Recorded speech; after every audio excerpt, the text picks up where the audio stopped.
Well, hello. Nobody here but us chickens. I actually put my light on, but you can't see it because of my chair.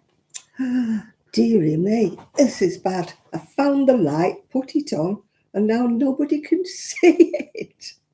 Oh dear. It's not good, is it? I'll have to go that way. Oh, you still can't see it. Hi, Enid. Hi, Esther. The weather has been gorgeous today. A little bit colder. They said it was going to be bad, but... Oh, you're still churning out dishcloths. I did that just before I moved. I've got about 20 dishcloths. Manny, I gave some away. But look, everybody's bothered about my light, and now nobody can see it because the chair's in the way. You can see my doggy. You can see my baby Sky. Yeah. I don't know where to put the light because nobody can see it. Oh, dear. Yeah, COVID has a nasty habit of lingering on for blooming weeks. Yeah, hang on, let me try and move my light before somebody complains they can't see it. Oh, I don't want to move Sky. Sky, darling, you have to move over a little bit. But I don't want to move you because nobody can see you if I move you. Let me move my fruit bowl. That'll be the best thing to do, won't it? Move the fruit bowl. Whoa! Move the fruit bowl. Move over Sky a little bit. And then maybe people can see Sky and the light. I don't know. Oh, pull my pullover down. I still don't know if you can see. No, you still can't see it, can you? Oh, for flipping heck's sake. Oh, you still can't see the light. Oh, God, I give up. That light is never meant to be seen unless I lie back like that. Oh, dear. You've got 18 cones of... You'll be giving them to everybody. Good evening, Linda. I was trying to get it so that you could see the light and you could also see my little doggy. I took a picture of, well, it's actually a him, but I'm calling her a her, even though she's got an appendage, because it reminds me so much of my son's dog, Sky. So I put a picture of her on Instagram and everybody thought it was real. She's lifelike, though. I couldn't resist her. Yeah, couldn't resist her. Yeah. Took you years to accumulate. I've been given a big pile of machine cones. I've given quite a lot of them away, but they're not cotton. They're just acrylic. Well, just acrylic. They're acrylic, yeah. Saying just acrylic makes it sound like it's a second-class citizen, doesn't it? 2, 4, 6, 8, 10. Anyway, what have you all been doing? I've had a wonderful week. It's been great. Socially and weather-wise, it's been a lovely week, yeah. My little seedlings are all growing. I went across to the men's shed and bought some more plants. When I opened the patio, well, the conservatory door, the scent of the flowers just, oh, it's gorgeous. I'll get there. I'll get something better than my yard when I've done. Yeah. I haven't took photographs of my new plants. I will. I've got some more planters, and I'm hoping, actually, my niece is coming tomorrow. So I am hoping that she will take me to a garden centre or something. I want some herbs and I want some kind of a tree. Not a massive tree because I've got nowhere to plant it. A tree that lives in a pot. I want a little tree. Or a bush of some description. Or even a rose, yeah. Something like that. But they don't have them. I used to like lavender as well. I love the scent of lavender. And across at the men's shed, he doesn't have any. So I'm hoping I might get some lavender if she takes me to a garden centre. So what's everybody doing apart from Enid, who's making her dishcloths? What's everybody else doing? I'm still on the the virus show. Hi, Sophie. Still on the virus stroll. Yeah. I think you might have, but you can refresh our memory because some people maybe didn't see it, Enid. Oh, people can be very rude. Believe me, they can. What gets me is they think they've got the right to be rude, and I don't understand it. I'm not deliberately rude. Well, I hope I'm not. Hope I'm not deliberately rude, you know. Oh, tell her to mind her own business.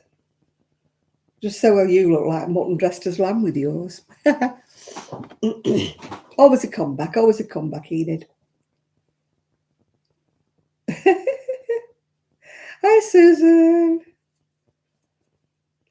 Thanks for the compliment, Susan. It was very good of you today. Yeah. You've been on a not too short walk. Oh, Enid's the one for walks, but of course she's suffering from COVID at the moment, so she's not supposed to go out, are you? You're knitting the Kathy. Oh, you're doing that Kathy cardigan, are you? Yeah. Linda's bought a pattern for a Kathy cardigan, and she says, "Yeah, but I don't want it this short," and "Yeah, but I don't want it this." And I'm like, "Why have you bought that pattern, Linda? Why didn't you just buy one that was right?" Hi, Nathan. Oh well, just ignore her, Enid. There's always somebody comes out with some nasty comment.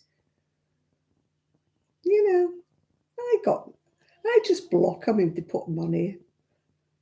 You know, they don't bother me. I don't give a. But oh, you posted some photos on your Facebook. I haven't been on Facebook today. Yeah. Well, I did early on this morning, but I've been busy. I've been, as they say, is it Walt Disney? I've been busy doing nothing. You know, when you do a lot of things and achieve absolutely nothing. That's me today. Mm-hmm. Yeah. So I haven't seen the photograph. Sorry, Sophie. I will have a look later.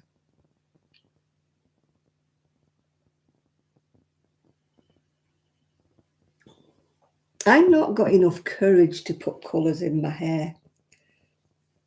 When Ephraim used to come on, I used to say, if you lived in the UK, I would have let Ephraim do, my rainbow coloured hair. But I don't trust the hairdressers. Oh, God, people are always good at minding your business for you, aren't they? You know, I often think they must have sad lives. If all they've got to do is criticise you, they must have a sad life. I'm too busy doing other things to criticise people. I've got enough on in my life without going around picking on people. You have to feel sorry for people like that. The ones who single you out for a horrible comment and you think, no, pathetic, you must be sad. Yeah. Oh, I don't want Botox and facelifts. I must admit, I'm white. That is my own colour. I'm white there. But I'm dark grey on top, and that's the bit that bothers me. I don't mind being white. Do not mind being white. So I am vain in the fact that I do the hair blonde. In fact, my niece is coming tomorrow, and I'm going to ask her to stick a bit of blonde on them roots, yeah. But no, I'm not Botoxing myself. I do put a bit of cream on my face. It's not expensive wrinkle cream or anything like that because that's a con in it. You might as well just buy ordinary moisturiser and stick it on your face. I don't believe in paying, £35 a pot for something. So, hi, Chris. No, I just like being blonde. Okay, if that makes me vain, I'll hold my hand up. I just like being a blonde. Yeah. When I go white, I will leave it white. When that colour goes all over, I'll be happy. I will not do it blonde. What on earth was that? Probably next door coming in. My ring doorbell tinkles He's gone out in his car, so when he comes back, it'll tinkle, yeah. I don't think I'd fancy dark green and purple. And if I do it lilac, it's at my age group, it's a little bit Mrs. Slocum from Are You Being Served, isn't it? You know what I mean? You have to be careful when you get elderly that you might look a bit daft with pink hair, you know. Oh, dear.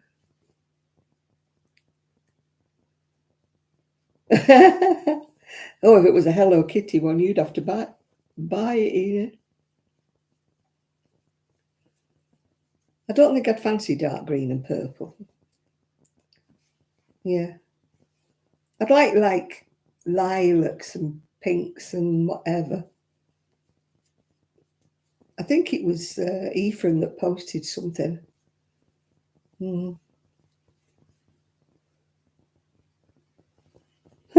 Yeah.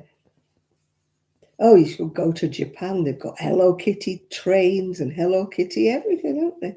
Is it Japan? I think it's Japan. It's not China. No, it's Japan.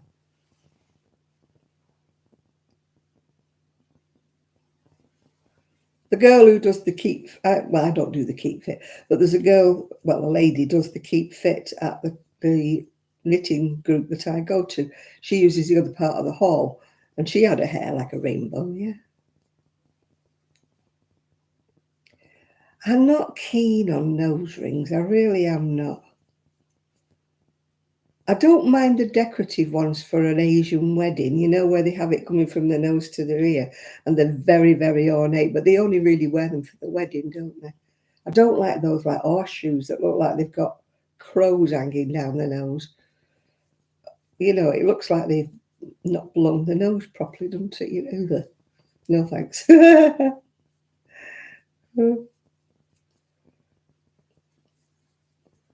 No, I don't know. It took me till I was about 35 to get my ears pierced. Oh, I've got lilac ears again. Every time I have a shower, I'll finish up with lilac ears. It's that purple shampoo. I keep forgetting to rinse it out my ears. At least it proves I do have a shower, doesn't it? Oh, dear. Oh, don't tell me he did like that. Should be a cross on a plane. She'll hop on a plane. You're in the UK, aren't you, Sophie? Have I got that right? Yeah.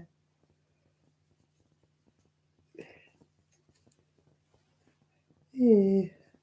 I have to try and place people. When I was at the other house, I had a map on the wall and I used to put little flags in it, you know, where people come from. But of course, I don't have it anymore now.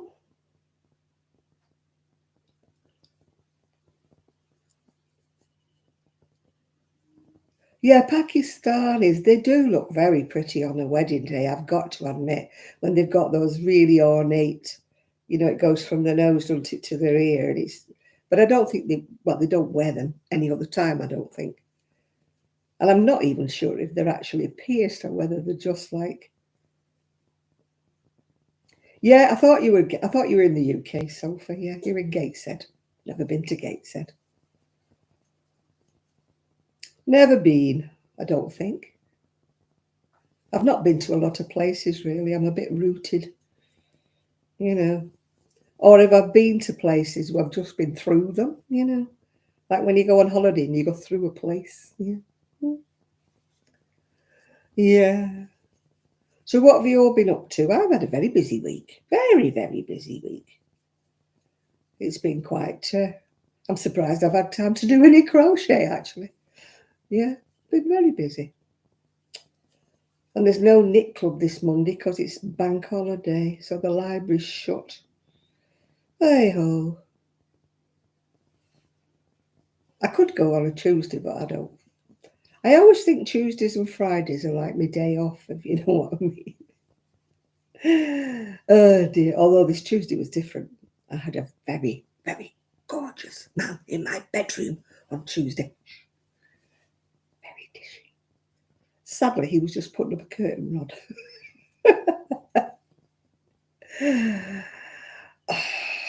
Yes. He was a friend of mine. from years back. And let's just say the years have been very kind to him, unlike me. Yeah. I was like, ooh, ooh. First time there's been a man in this bedroom. Well, apart from my son, he put something up for me, I think. But never mind. Could have been better, couldn't it? Yeah.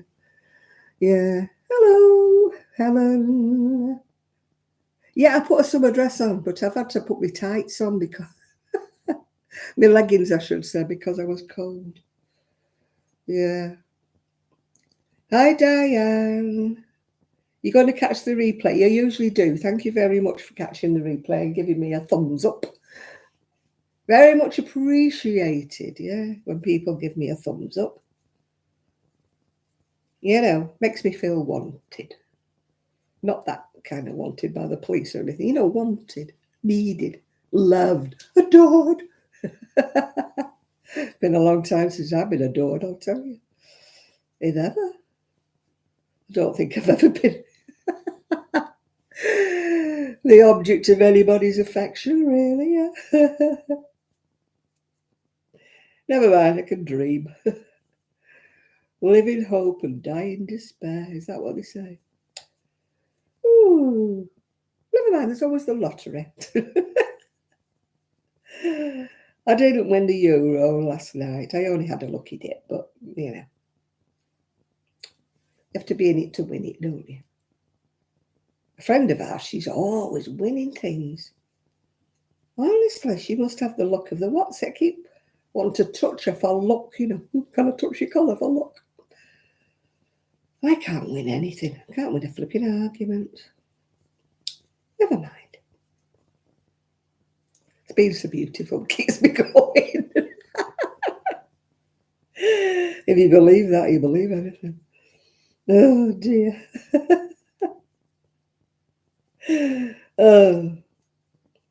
Yeah, I was looking at my friend on Tuesday thinking, oh, God, the years have been kind to you. But then I looked in the mirror and thought, they haven't been kind to you, look.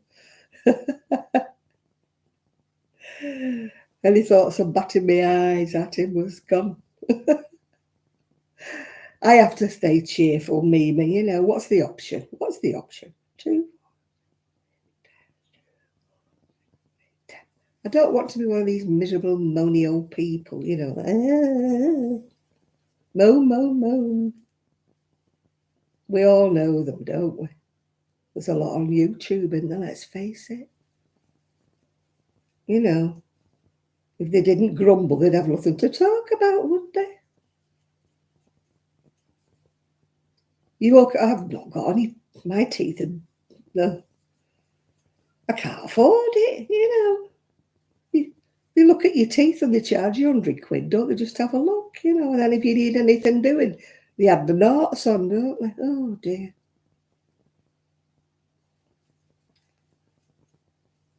I should have gone before Christmas, but I was moving here and I thought, well, I need my money more for moving than I do for my teeth, you know. You can't even have your teeth took out and new ones put in without, you know, spending about a couple of grand. Never mind. When I win the lottery tonight, of course, I shall get my teeth sorted out. Oh, dear. You've all got to think thoughts, you know, like thought transference. Janet will win the lottery tonight. Janet will win the lottery tonight, yeah. You bought a teeth whitening. I think mine would probably drop out, maybe, if I tried to whiten them. Oh, dear. Oh, I had a colonoscopy, yeah. It's more embarrassing. It doesn't hurt, it's just embarrassing. You know, pointing your rear end at the doctor, it's just kind of a bit, I won't say degrading, because they do that every day and they don't see it like that, do they? But it's just embarrassing for me. You know, pointing your rear end at the doctor, yeah.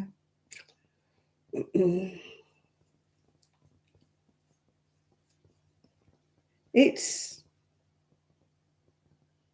why would you get HIV from a colonoscopy? Everything's sterilised.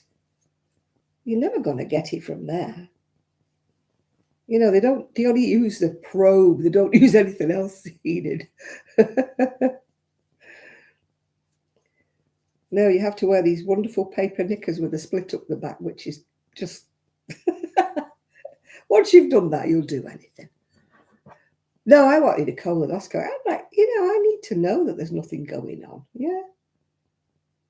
I don't want to be suddenly diagnosed with something I knew nothing about. I'd rather know. I don't worry about things. I just do things as a matter of course.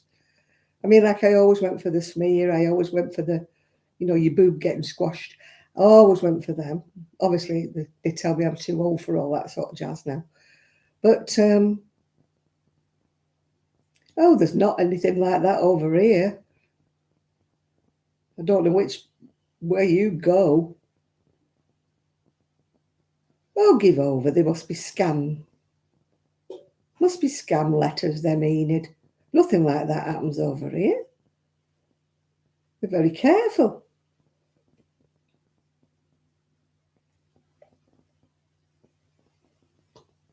You must have very quack doctors over there then. No, ours is done under hospital. And it's all, very sterile and everything, super, super clean. I don't think there's been one case of that over here. Oh, no, ours are done in hospital. The NHS might be rubbish in certain respects, but it's all right for that. It's very clean, usually.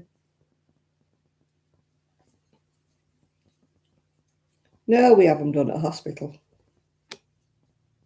Or a private clinic type of thing, but the clinics are just as clean as the hospitals. In fact, they're probably cleaner sometimes, the clinics, yeah.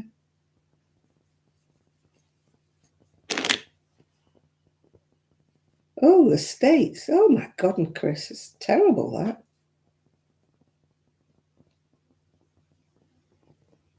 No, they don't sedate you here. It's grin and bear it. Smile and don't clench your buttocks. 2, 4, 6, 8, 10. You have some weird things over there. Sorry, but you do.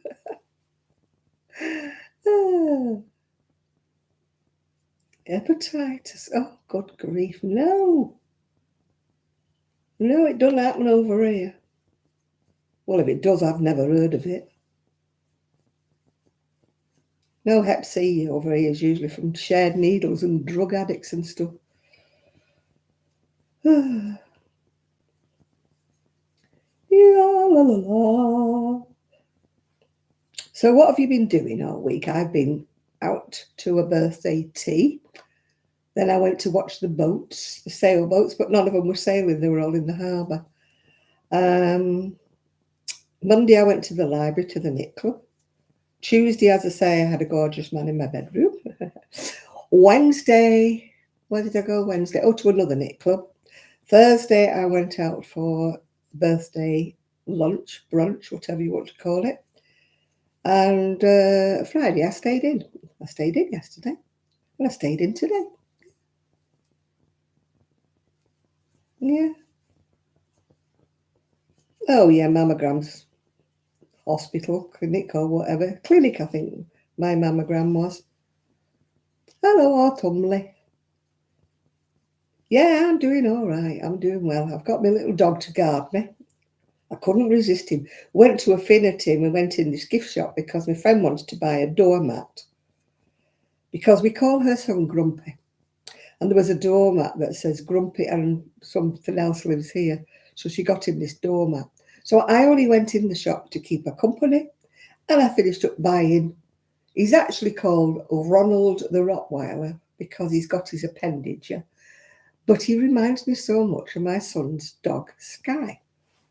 So I'm just ignoring the fact he's got male bits and I'm calling him Sky. Yeah.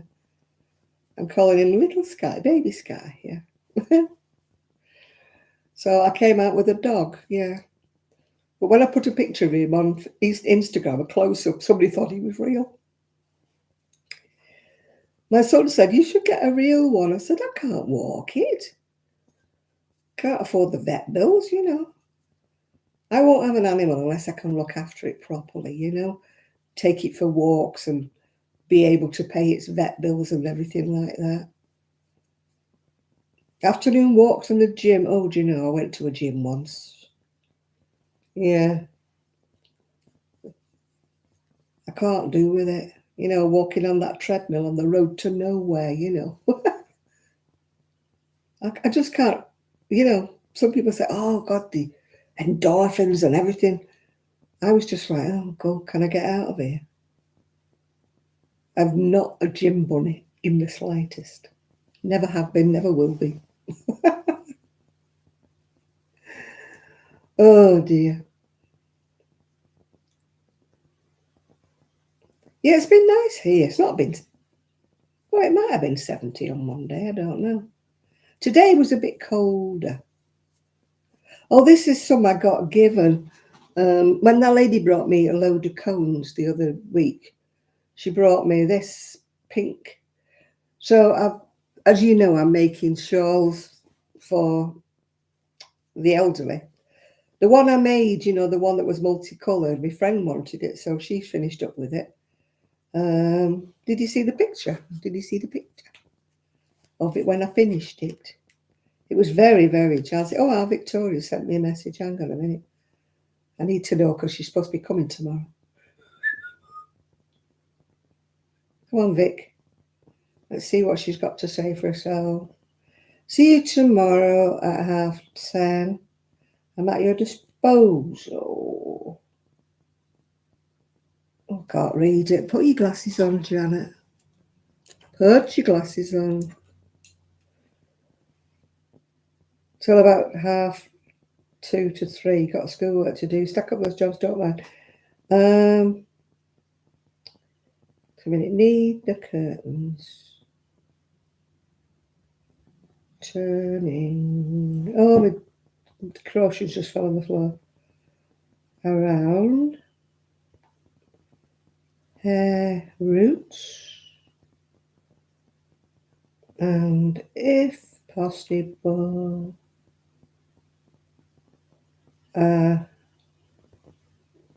garden centre.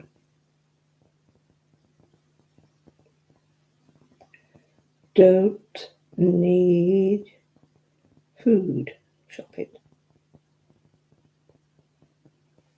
That's my niece. She's coming tomorrow. She just said, stack up the jobs for me. Don't mind what we do. Nice to see you. Right.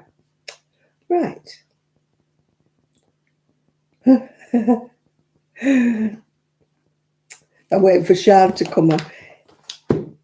Was it yesterday or today? It was Naked Gardening Day. And I said, good job I don't have a garden because I would put the neighbours off. And Sean said, you know, because Sean grows cactuses. So she said it's too prickly for her to do the naked gardening. Oh, my glasses. Oh, they're just them cheapy ones, you know, you get from the supermarket, I think. Oh, no, these are the ones I got from the optician.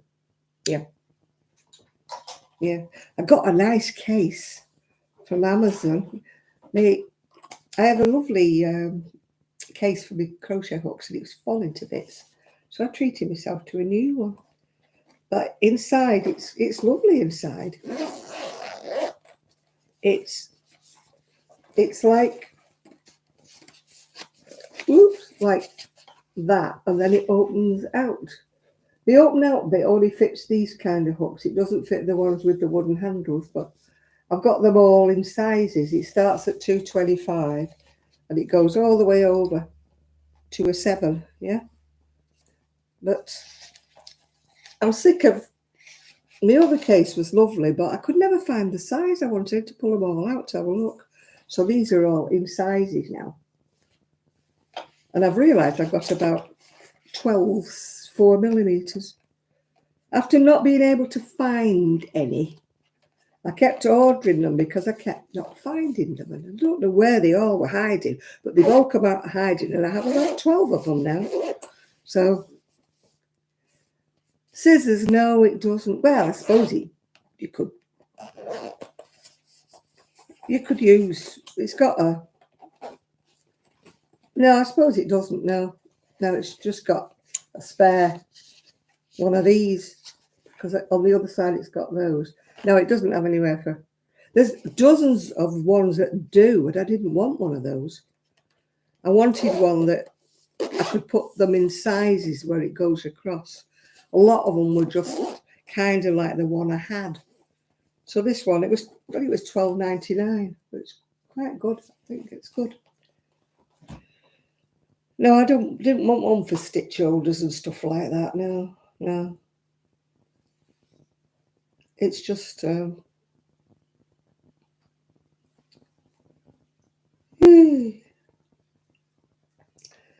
those are the readers they're from the optician actually, but they don't really work that well because it was before I had my cataracts done and before I had my eyes lasered. So I haven't been back since I had my eyes lasered. I don't wear glasses I don't drive, except everybody mad, but I only drive my scooter and it only goes very slowly, so I'm not like to knock anybody over, am I? They walk into me. It's them that need the glasses, not me. I just need them to read little print like on my phone, you know.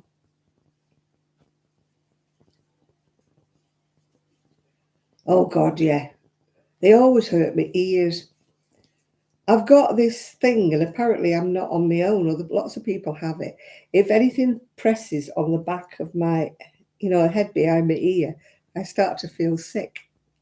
So I can't wear glasses on a full-time basis because anything that touches. And I mentioned it to the optician and I said, am I weird or what? And he said, oh, no, he said, a lot of people have that they can't, do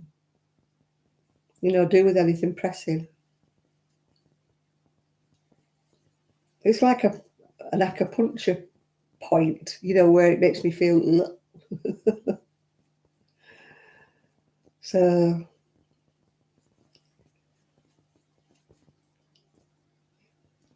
yeah, I need to do at least another set on this shawl, I think. I've got some pale pink, but I don't know whether I fancy doing another virus shawl. Oh, I was going to show you my shawl I wanted before I found out I had a message from my niece. Do, do, do, do, do.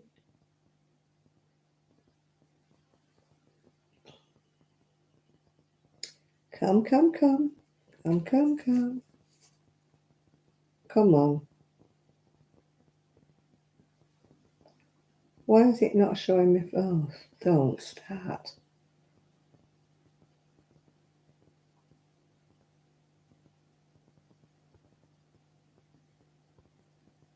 Aha, here we go. La la la la la. That's the picture I put on of the ornament, and everybody thought I had a real dog. Oh dear. Yeah, I finished the shawl. It's brighter than that. It looks quite dull there, but it's very, very bright. But my friend wanted it, so she had it. That's the back view of it. It needed blocking. It's curling at the bottom. But my friend said, what have you done with it? What have you done with it? I said, no, still there. Oh, that's my planter I got. Oops, can you see it? My planter I got from across the road. It's got sweet peas and geraniums and stuff. Yeah. Those were all the machine cones I got. I haven't got them all now. I managed to give some away. Thankfully.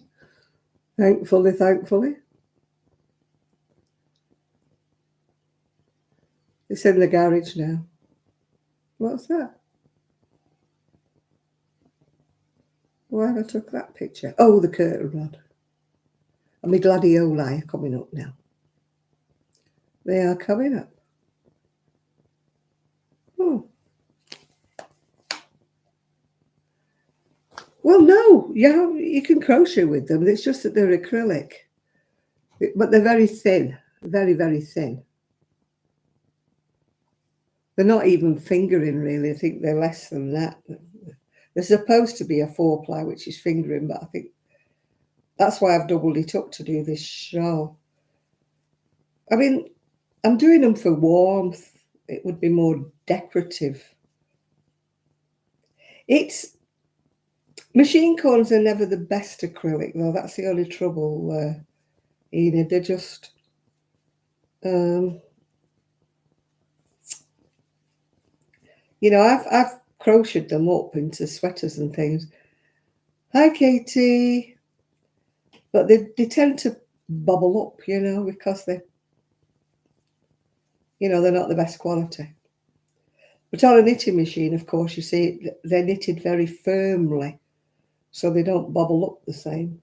But when you crochet them or knit them by hand, they tend to bubble up. Pill is the word, I think.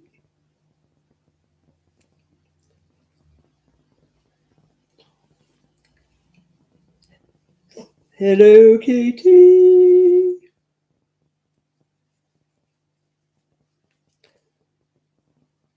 This necklace, I was just thinking, it's over 30 years old. Nearly as old as me. Yeah, right. I was just thinking about it on Royton Market when I had the shop. So it must be a good 30 years I've had this necklace. I've got a blue one, I think, as well. And a red one. I bought a white, blue and a red from the same stall. See, I like necklaces even back then. Not quite as bad as I am now, but I used to go every week to have a look what this lady had on her stall.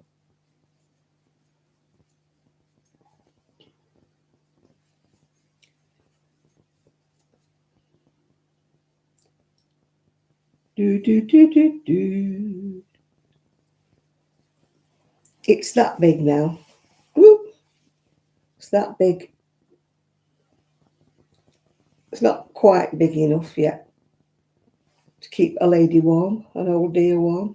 I've got a bit more left on each of the bowls, so I might as well do another set. You know, like a fan out there.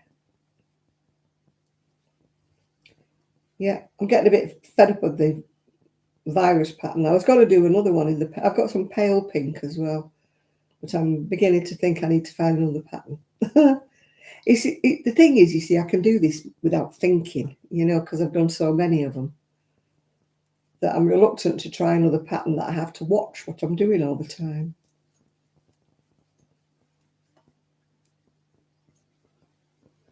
It's been too hot to craft. Oh, we don't get that hot over here, sadly. Although I haven't had a cardigan on for a lot of the week. Not quite short sleeve weather. But I've not needed a jacket even on the scooter. Although I did put my jacket on the way back on Thursday because the wind from the sea, of course. We came back along the seafront, which is why I'm so glad I don't live there anymore. It's really warm down here, absolutely warm. I've hardly had the central heating on since I came here. Whereas I was always freezing, absolutely freezing. Here, if I feel a bit chilly, I put, one of those multicoloured shawls on. I made one and I kept it for myself. I wear it at night when it's cold. I thought, I'm not putting the heating on.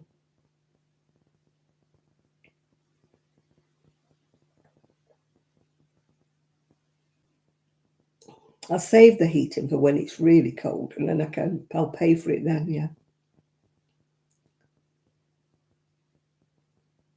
Oh, the virus shawl, it's dead easy. I'm further inland, yeah. I'm only a couple of miles, well, not even a couple of miles. I'm probably a mile away from the sea, but it's amazing. You don't get the sea wind. I was right next to the sea before, and it was flipping cold. We had you could actually hear the sea all the time. You know, I'd lie in bed and hear the sea crashing, crashing, crashing. You know, when it was high tide. And the wind. What I like about it here is it's so lovely and warm and the washing dries. The washing never used to dry. It used to come in feeling damp. I think it was the sea air was damp. And it never used to dry the washing properly. Whereas here, I don't have a tumble dryer and I haven't missed it. You know, because even if it's not out on the line, it's on an area in the conservatory here and it just gets dried. You know, in the conservatory, it might take like 2 days to dry, but it still dries, yeah?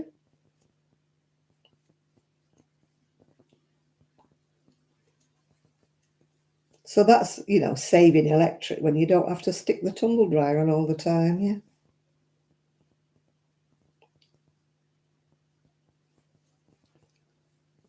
You know, it's a more economical bungalow, this one, more economic. It's smaller and it's much better insulated, so, you know, it just feels kind of warm. Oh, the wind from the sea, it's dreadful. I mean, when I go up the seafront to Fleetwood, you know, you have to put my coat. Here I'm in short sleeves, and then if I'm going up the seafront, I have to put my coat on. And I thought it's ridiculous.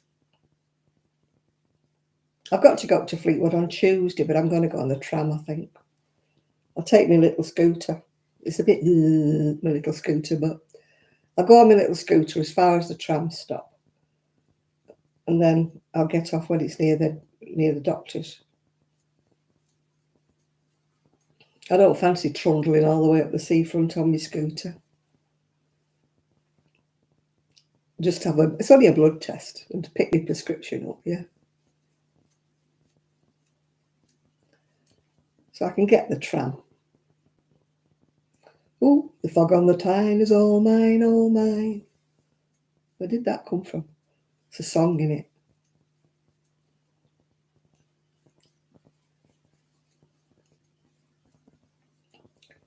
Do do do do do do.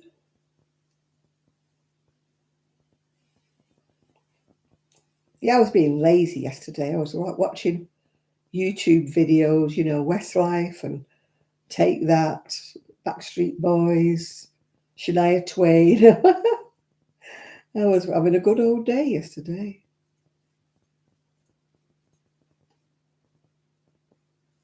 Did me washing. Oh no, I did me washing today. Did me washing today. Yesterday I was watering plants and stuff, yeah. The little seeds well, some of them are that big now. Ooh. You haven't won the lottery, neither will I. I never win the blowing lottery. I win free goes. I win a lot of them. You have won a lucky dip. But sadly, my lucky dip never wins anything.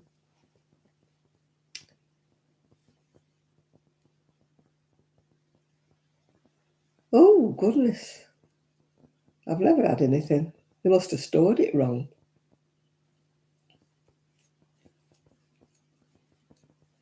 Yeah, I've never had anything that smelt. I had one that I bought off eBay once that reeked because they must have been really heavy smokers. Oh, God. When I was selling yarn on eBay, I always put on, you know, from a smoke-free home. Because it absolutely, if you don't smoke and you buy wool off somebody who smokes, it absolutely clings to it. It knocked me sick when I bought that. I tried hanging it outside. I tried everything. And people were saying, oh, when you wash it, it'll be all right. I thought, yeah, but I've got to crochet it. It was on my fingers. It felt, it was horrible. They must have chain smoked whoever I bought it from. Ooh, never again. No, I can guarantee that mine doesn't smell of smoke. And the pets never got near it because it was in the shed and the pets never went in the shed. So I could say it was pet free. You know, if anybody's allergic to cats or anything, we didn't have them.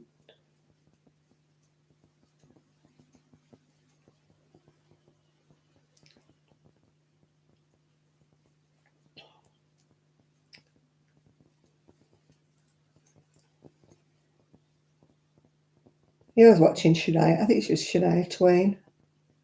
And she came on stage on a white horse. And the horse was like bowing, and it was really good, this horse.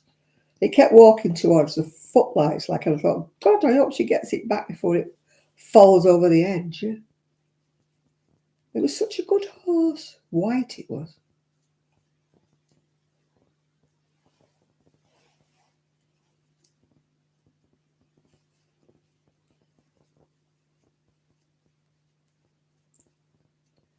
Yeah, people said to me, oh, put it in the freezer and things, but it didn't make any difference. And I didn't want to put it in the freezer anyway, in case it tainted my food that was in the freezer.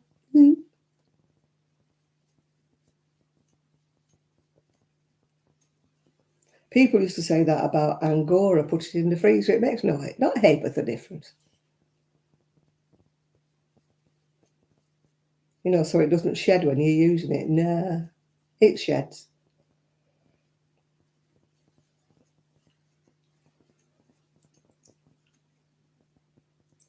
It sheds everywhere.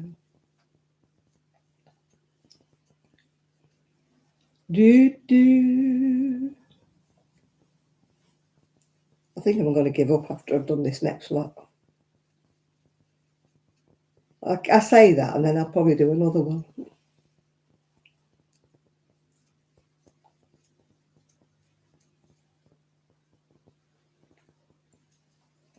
I like to finish it, you know, when it's...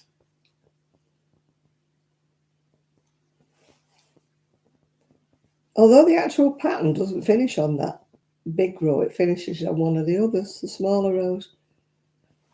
I think it's because when you get to the bit in the middle where it's like doubled, it makes it go a bit frilly, but still, if you block it.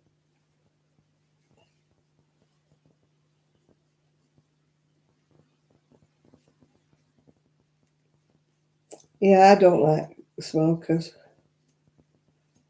Oh, when you go on the seafront here, all you can smell is weed, you know. There must be so many cannabis smokers. You go down the high street in Fleetwood, that's all you can smell. It's like, ugh. High as a kite. There must be.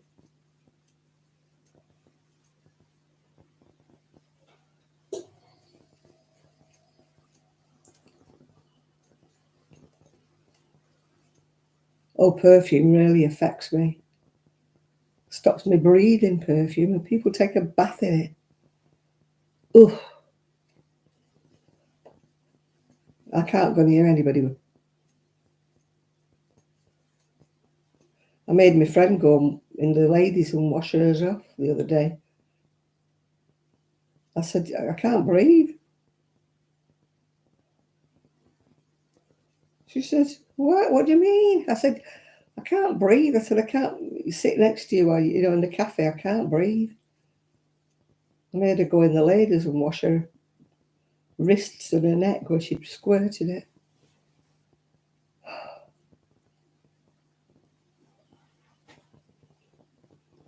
Yeah, the high street, it certainly is in Fleetwood.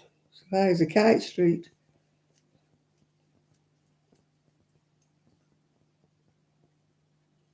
There was a chap who went past us on Thursday, and he had two little girls with him.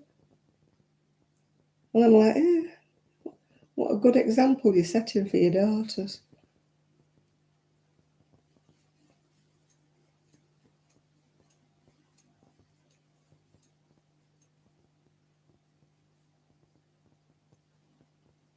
What have I done? I've done that, yeah.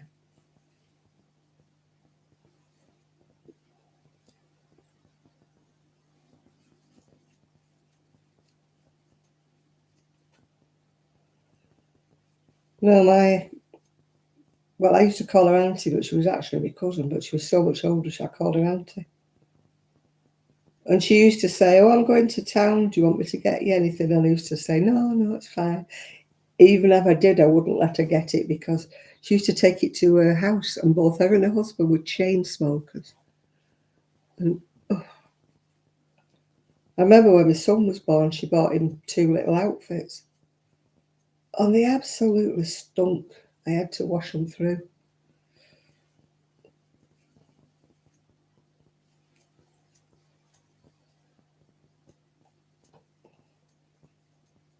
Couldn't put them on him. Couldn't put them near him.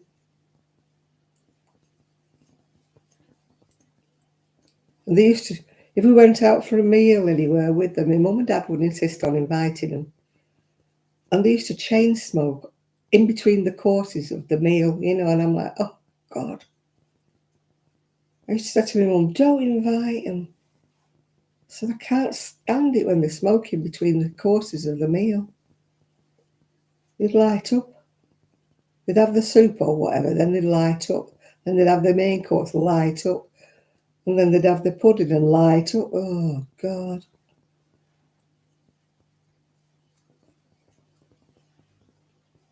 I used to hate it. And my son, when he was little, used to say, do we have to go with them? They stink.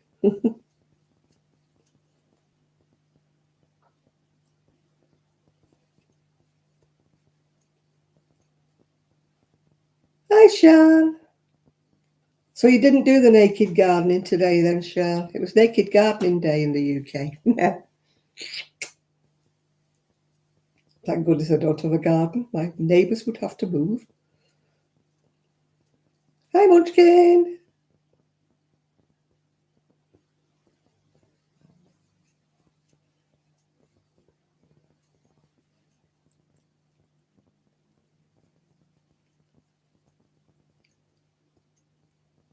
It would have been fun, Sean, with all your cactus, wouldn't it? Or cacti, I should say, shouldn't it? Not cactuses.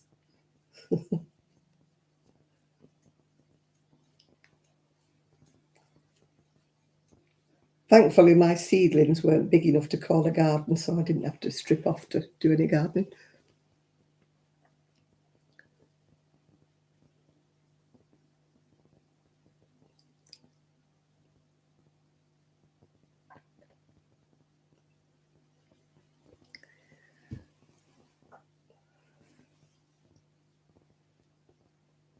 Yeah, I've still got 4 tubs to empty in the garage yet.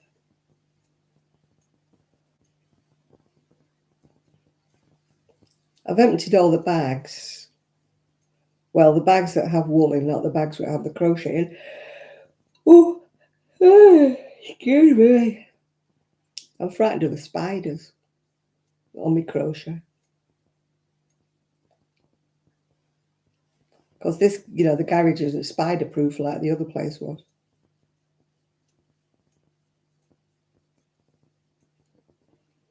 I'm waiting for another friend to come to do this piece of felting or whatever it is on top of the garage flapping about.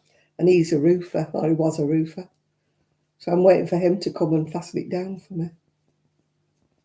He said he was coming, but I think he must be busy.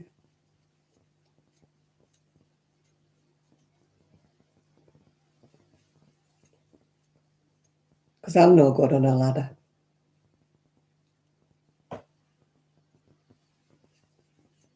It's not raining in or anything, the garage. It's just I don't want it flapping anymore when it gets to be winter. High winds, I don't want it ripping off. It just wants tacking down.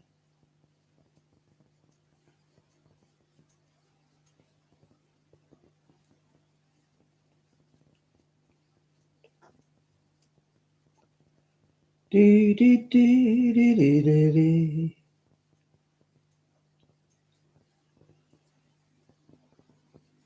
And when you kiss me, I know you miss me. Yeah, I found all my kind of music. Oh, what are you doing, Jack? Oh, that's right. Yesterday, I was in my element.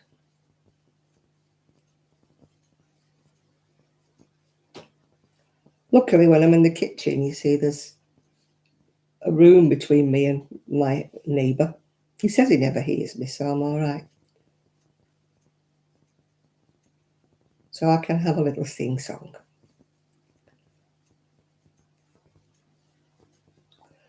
You're eating ice cream. Woohoo! What am I making? I'm making a virus shawl for the nursing home. I made a different shawl, but it got purloined off me.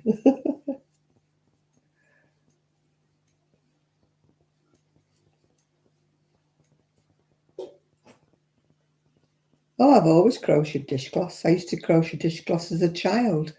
They used to give me the ends of the cotton bobbins from the mills.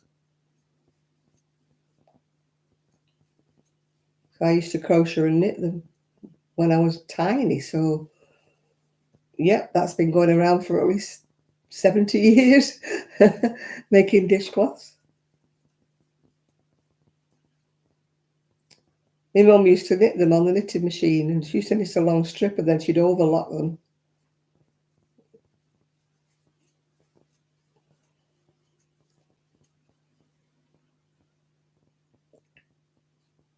They made no, it was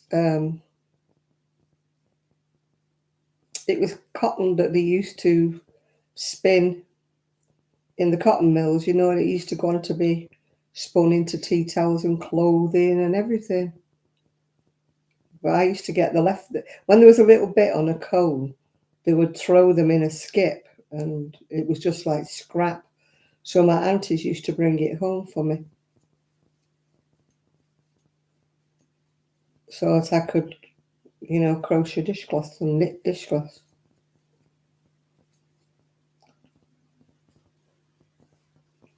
That was my first introduction to machine combs.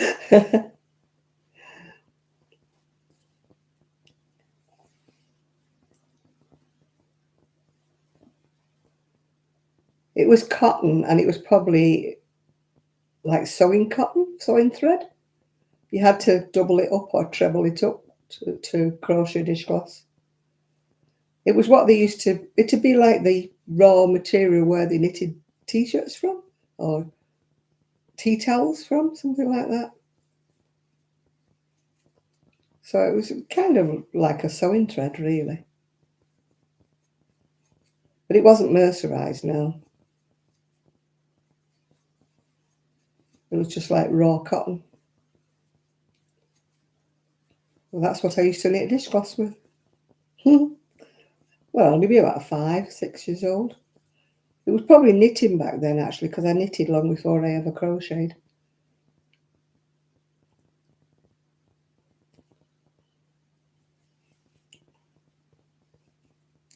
Yeah, in our family, you had to do something.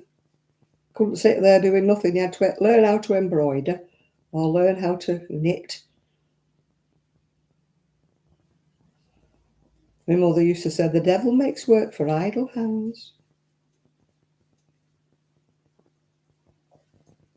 If you sat there doing nothing, you got given something to do.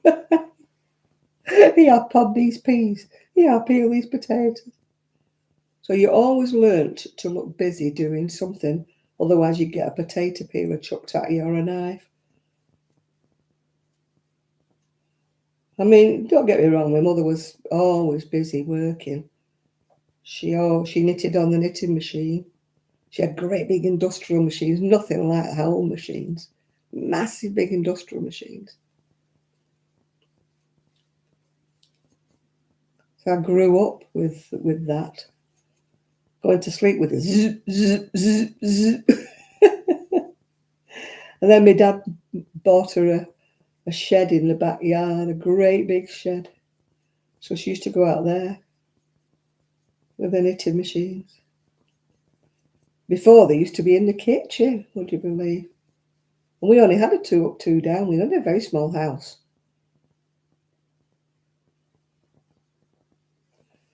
I used to sit underneath the knitting machine watching the knitting come down when I was little. I can remember being about 2 or 3 years old watching this knitting coming down. And then she had a circular sock machine. She used to make socks for everybody. Not me, because I couldn't wear wool.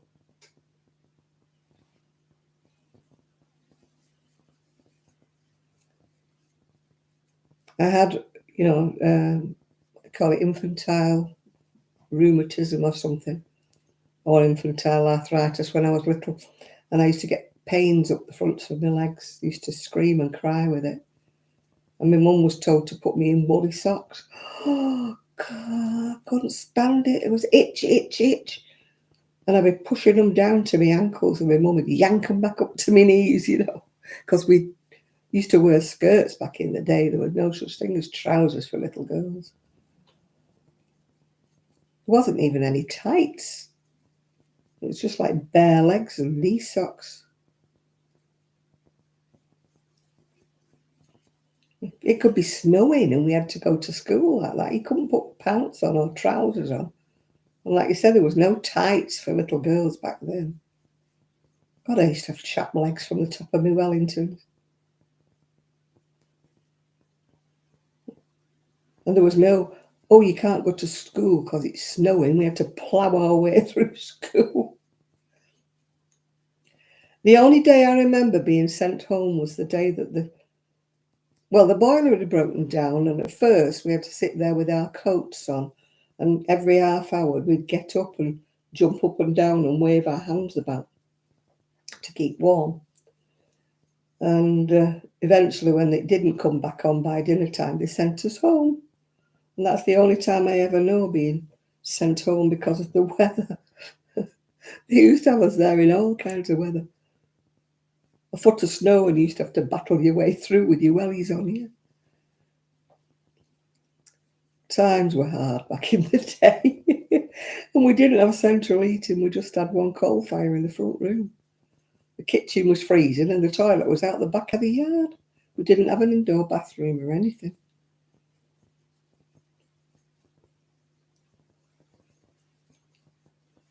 And you think how times have changed now. Kids today would think they were really hard done by if they had to have a bath in front of the fire in a tin bath.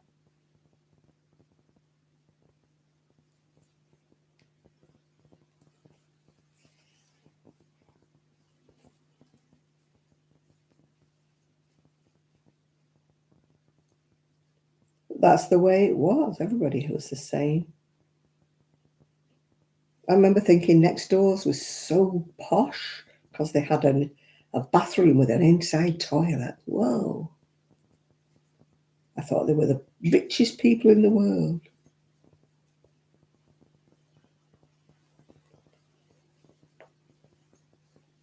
We had a bathroom put in when I was about 11, 12, I think.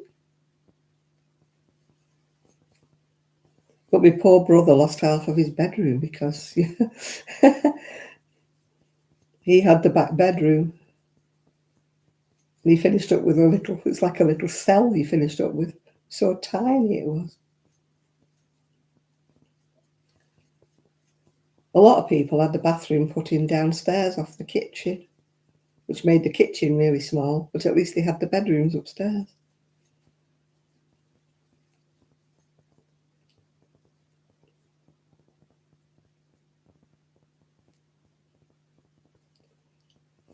Those were the days. We thought we were hard done by with a 2 up, 2 down, and now people are living in tiny houses, aren't they? Which are even smaller. Yeah, they pulled all ours down because they were too small. And like I said, people are living in tiny little flats now and tiny little houses that are much, much smaller than our house was. How times change. As my mum would say, old times with vinegar on.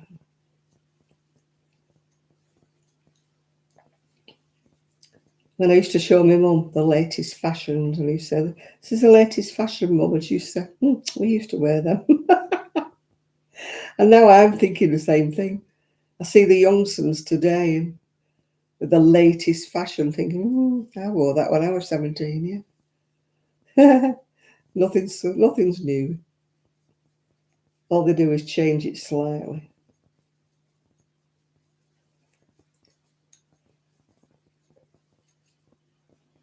Oh,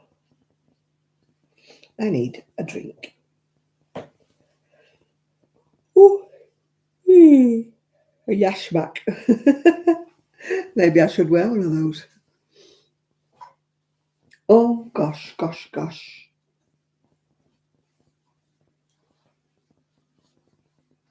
I didn't tell you.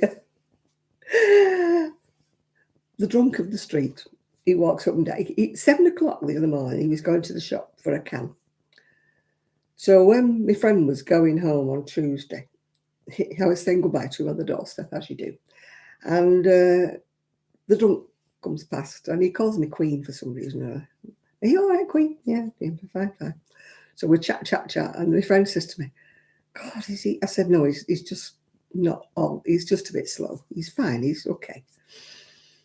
Anyway, later on in the evening, he stops outside my front window, you know, where the railings are, doing a little dance for me.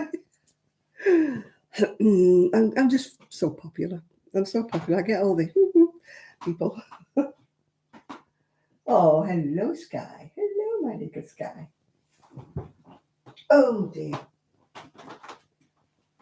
He's actually called Ronald because he's a male, but ain't he lovely? I couldn't resist that. Look at that face. I could not resist that little face.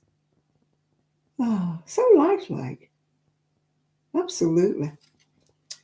He'd been £100, would you believe, but he was reduced to 25. So I got him at 25, yeah. Wouldn't have paid 100 for him, sorry, but no. Oh. Yeah, Sky, you'd be good. Good doggy, you. Good doggy. I'll move my flowers then, maybe you can see them a bit better. I want a can. I want a can. Zero Coke. Oh! Oh, God, yeah. I was going to school when I was younger than that because it was only across the road. So my mum used to just see me across the road and that was it. As for being driven to school, that never happened, even when I went to the grammar school. Never happened. Never, never. Even when we had a car, my dad never took me. I used to have to walk to school in all weathers. Being naughty. Look away, Sean. Look away. Southern Comfort. Southern Comfort and Coke. Oh, can't beat it. Don't have many. I only have one every now and again. I've had that bottle of Southern Comfort since 2 Christmases ago. And it's still, how much it's got left in it. Not even this Christmas just gone. It was the one before that I got it.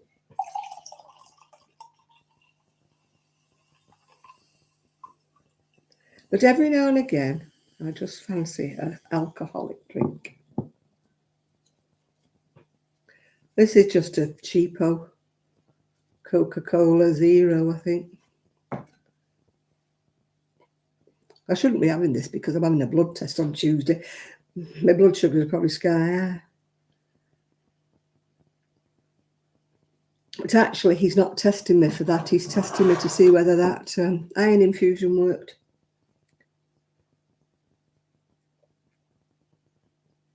Oh, that's nice. I do enjoy Southern Comfort now and again. Oh, Janet, what are you doing? Knocking everything off. Knocking everything off. I need something because I had sausages for tea and I shouldn't because it sets me IBS off because they're too greasy. But I don't know why I had this desire to buy sausages when I was in the shop. I won't eat the other 4. They can go in the bin.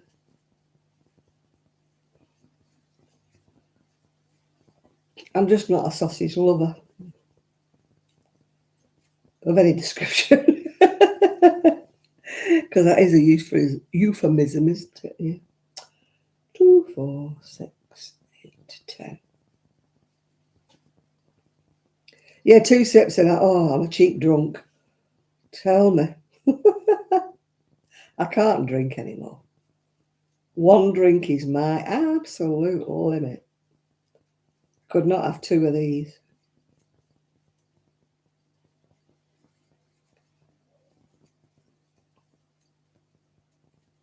I've never been a big drinker. I was at one time. I was drinking far too much when my marriage was ending. But that was the way I coped with it at the time. But as soon as he left, I stopped drinking. One drink, two, yeah. I had a huge capacity for drinking when I was about in my 30s, or my early 40s. Far too much I was drinking. But then I just stopped when he left. I just thought, what are you drinking for? You don't need it anymore. I just drank to blot the pain away. And I think that's the trouble. A lot of people do have a reason, why they do drink too much. With me, it was abject misery. After that, I just don't really drink. I'm not teetotal by any stretch of the imagination, but I maybe have one. I mean, they said to me when I went to the blood transfusion, how many units do you drink a week? And I went, well, what's a unit? And they said, like, one, this, that, and the other. I said, well, maybe one a month then. I've got a hair in my eye. I said, I maybe have 1 unit a month.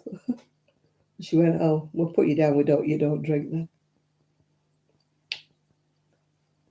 As I say, I just like a drink when I fancy one, which is very rare every now and again. I don't mind a shandy or something, when it's really warm weather and you go out for a walk and you go past a pub. I don't mind a shandy or a lager and lime, something like that. But only like a half pint, and it's mostly lime, isn't it? Like, I've got something in my eye. I'm on my eyeball, yeah, I know. Well, I can't see a hair. It just feels like I've got a hair across my eye. But I obviously don't. Yeah, if I'd been for a walk in the summer, when I could walk, yeah, take the dog or something. And the dog and I used to sit in the beer garden and have a lager and lime. Because they wouldn't let you take my dog in the pub, so I either got somebody to hold him or I would shout into the bar, can I have a lager and lime out here, please? I've got a dog. Okay. They weren't dog friendly. I mean, here, they're dog friendly. People take the dogs everywhere.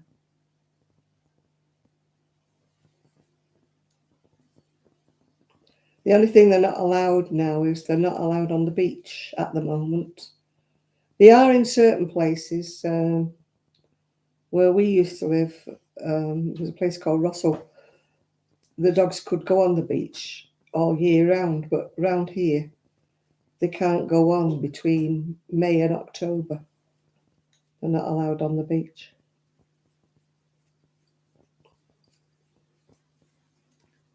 Which is a bit awkward if you've come out for the day and brought your dog.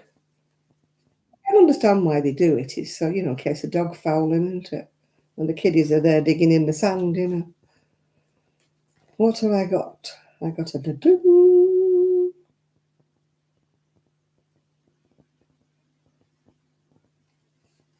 Somebody likes me photo.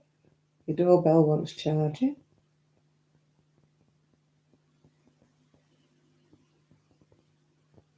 Armed police do what? I get the Manchester News. Armed counter-terror officers raid a house in Rochdale. Oh, how nice. A large police presence. Oh well. They're everywhere. That's the trouble. Oh dear. La la la la la la la la la la.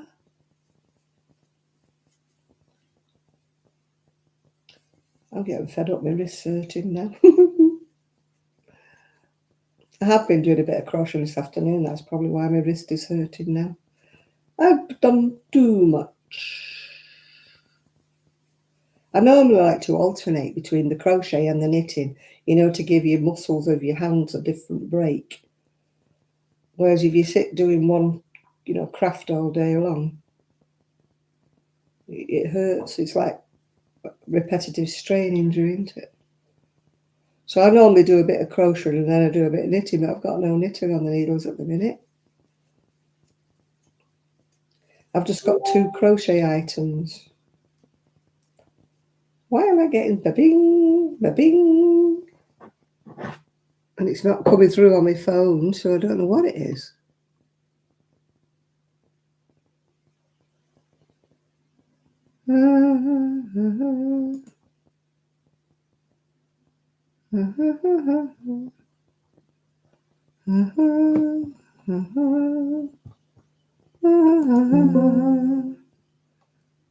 It's you that sent me pics, is it? I shall look later. I will look later. Looky. You thought it was something on your device, yeah? It's like that when my doorbell thing rings, when it can be a pigeon, a seagull going by. It tinkles when there's any activity near my front door. It's one of those Ring doorbell camera things. But it goes mad because next door's always coming and going. So it's like ding-a-ling-ling-ling, ding-a-ling-ling-ling. And I'm thinking, oh, stay in or go out or something.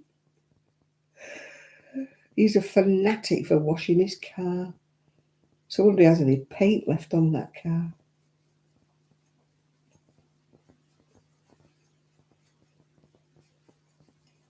I used to wash mine when I couldn't find it. I was terrible at washing cars. I'd go through the car wash with it. I hated washing the car. He seems to love it. He's always hoovering it and washing it. Oh, sort of so car proud, if you know what I mean.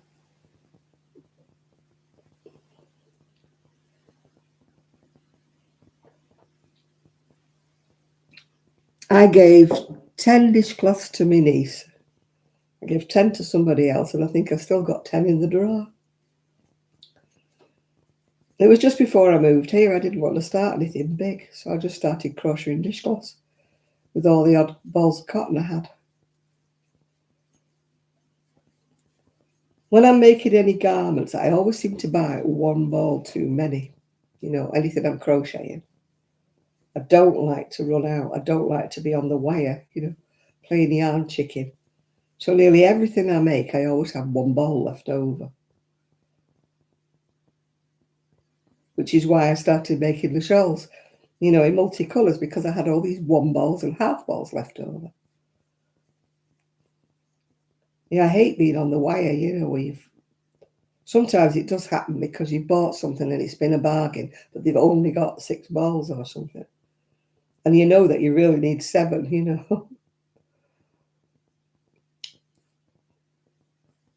And I hate cardigans with 3/4 sleeves. And a lot of the things I make have to have like 3/4 sleeves because I've run out.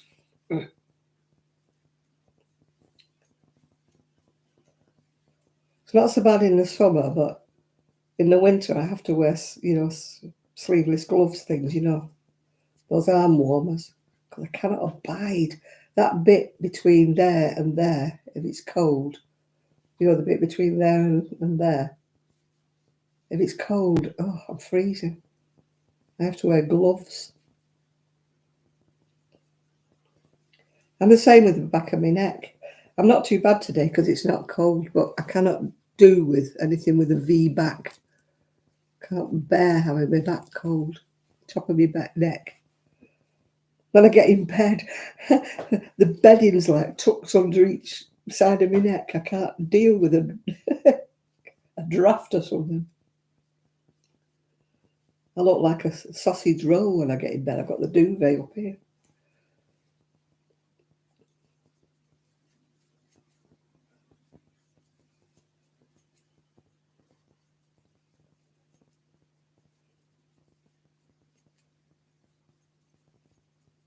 And the same when I was on the seafront, I had to have a neck warmer on because I can't do with the draft going down from my coat.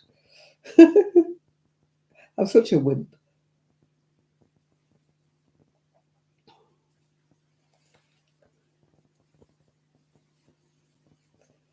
Such a wimp. We've got no Val tonight.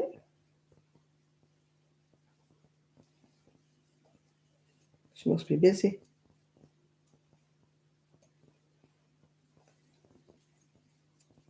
Two, three, four.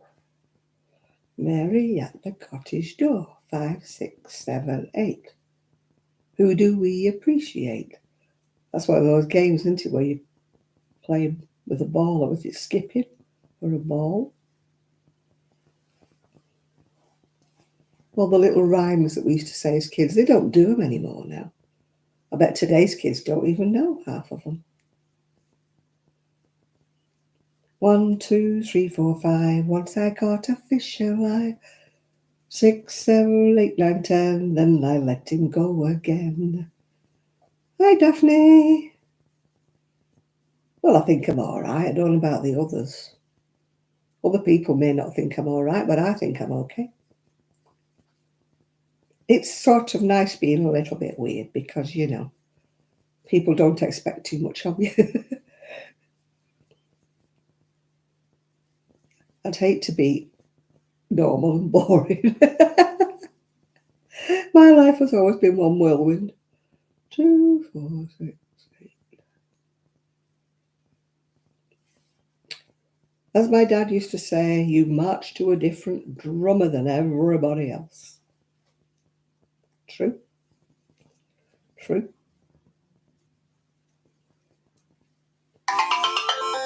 Oh, doodly doodly doodly doo. Who's that? Might be my niece again. Oh, for goodness sakes. For goodness sake, I got the hippie shake. Well, one of them is Enid. Sending me a photo. I'll look at that later.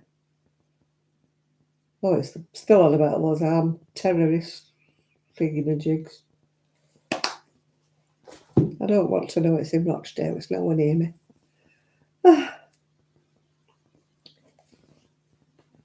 There's always something, isn't there, if you listen to the news? I try not to. I try to be more like an ostrich, is it, with my head in the sand. Because I don't want to know. I know I should. I should be concerned, but you just don't want to, do you? You want to stay happy and blissfully unaware. You know, and people say, oh, have you seen what's happening in so-and-so? And I'm like, no, and I don't want to know what's happening in Peru. Hi, you said.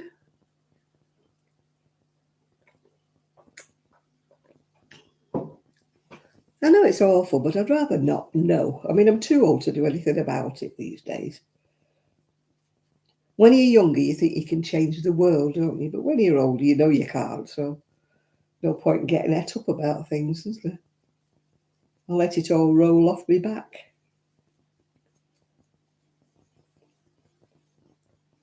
You know, like you say, when you're young and eager, you think, oh, that's an injustice. I'm going to do this. I'm going to do that. And you know you can't do a thing.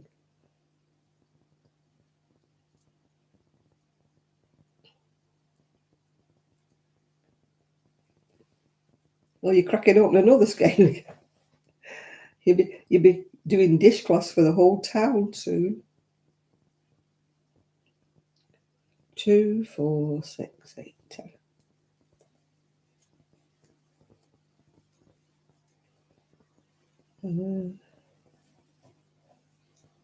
I'm getting fed up with this pattern now.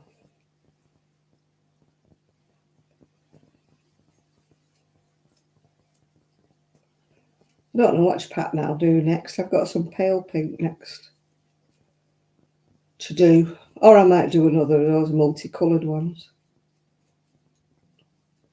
But the trouble with them is you can't take them to knit club because you've got to, I'm only doing one row in one colour, so you've got to keep taking loads and loads of balls with you.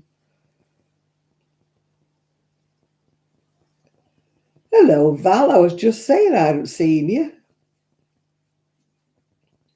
Thought you'd nodded off.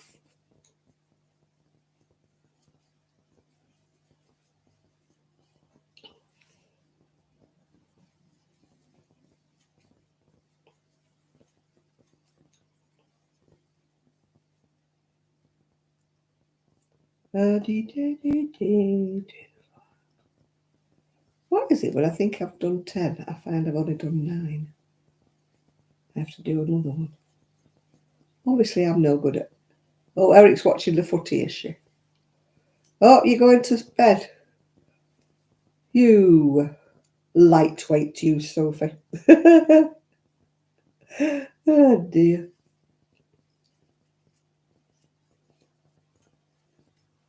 I'm the opposite. I'm a night owl. I wish I could go to bed early. I wish I could go to sleep. Obviously, I need my beauty sleep because look at the eyes. I just can't. If I go to bed, I can't sleep. I'll nod off in the chair, but actually getting into bed and I get wide awake, yeah. Yeah, I've got a sky behind me there. It can't be Sky though, it's got a little appendage. It's called Ronald. Ronald the Rottweiler, according to its ticket. So I brought Sky here so she can watch her. Well, she I don't want it to be a he, I want it to be a she, but I suppose Sky could do for a boy or a girl, couldn't it, Sky?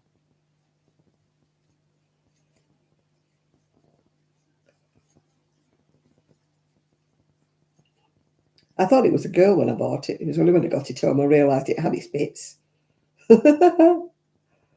Obviously, I didn't look when I was in the shop. 2, 4, 6, 8.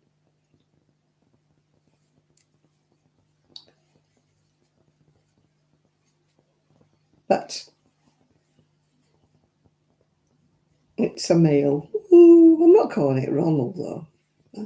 Ronald the Rottweiler. Doesn't exactly roll off your tongue, does it? Yeah, I think Sky could be either boy or girl. So it's Sky. It's not Ronald, it's Sky.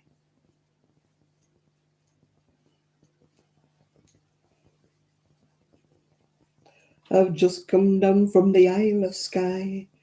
I'm no very big and an awful shy.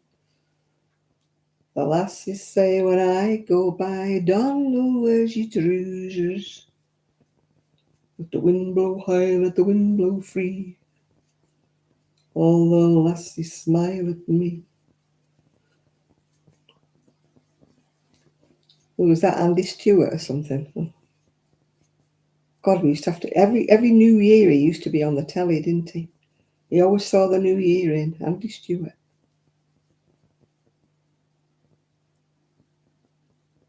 2, 4, 6, 8, 10. No, they're not making a noise. They get on my nerves though. I don't like them. I just put them there because everybody moans when I don't put them on. But I had to keep moving because nobody can see them. They're going back in the other room, I tell you. But they're not making that chundering noise like they did when they were in, and they're not interfering with my computer.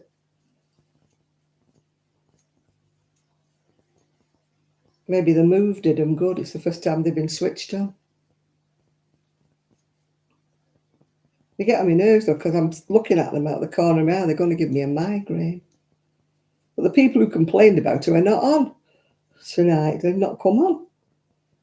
Put them on for them and then they don't come on. The ones who say, where's your flowers? Where's your yellow flowers? In the bin. Not quite, but I've had to unplug the kettle to plug them in. They won't be here next week. Don't worry about it. They'll be back in the other room.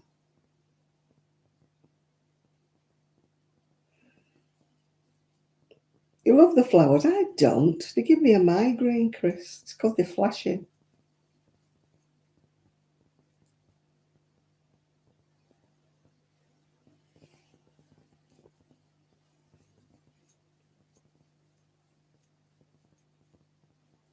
When I was at my other house, I used to have them on, and of course they were down on the floor. So they didn't used to be in my line of vision, if you're with me. But here, they just keep catching my eye, and I know they're going to give me a headache. Anything that flashes gives me a migraine.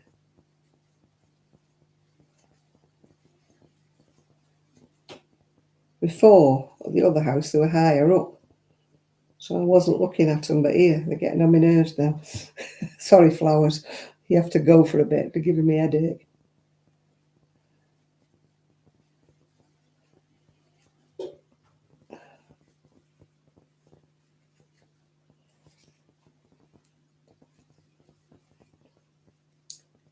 Do-do-do.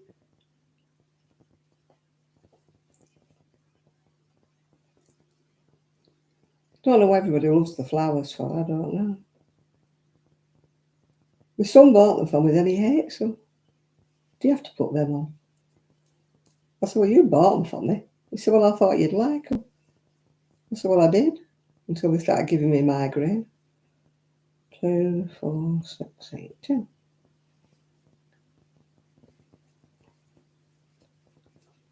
I could stand them for so long, and then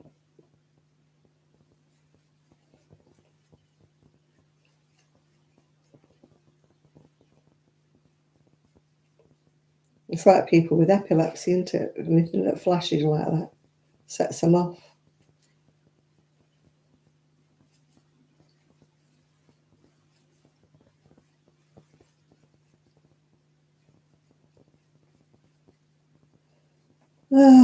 I've got a stomachache now. I wish I'd never had them sausage.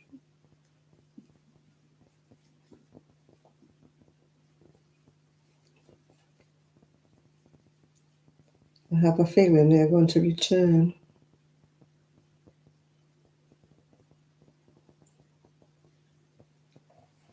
I don't know why I eat greasy things. My gallbladder and my IBS don't like them. And yet I do. I eat something that's greasy, then I regret it. Because I'm stupid. I should eat bland stuff, like fish and things.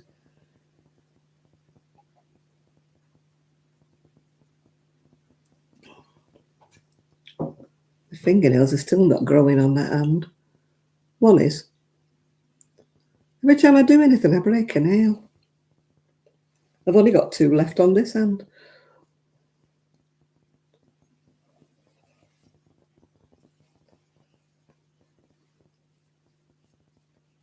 They mustn't be very sturdy, because every time I grab anything, they bend and then they break. I should put colourless nail polish on them, but I forget. I think it's in the bathroom. Yeah, I found it, the colourless nail polish, that nail hardener stuff. But it's in the bathroom somewhere. I'm no good with colours on my nails because I can't paint them. I get more on my finger than I do on the nail.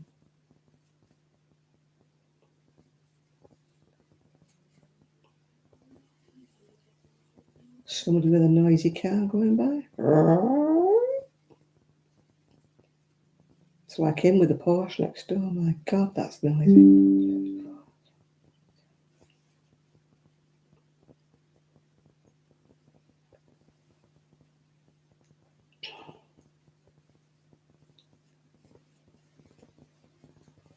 My son's motorbike. Oh, God. You could hear that miles away.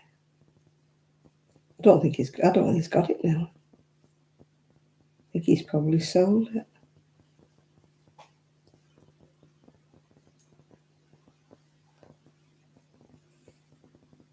Oh, thank you for my little hearts, whoever sent me hearts. Thank you to anybody who's bought me a coffee. Very nice of you. Very much appreciated.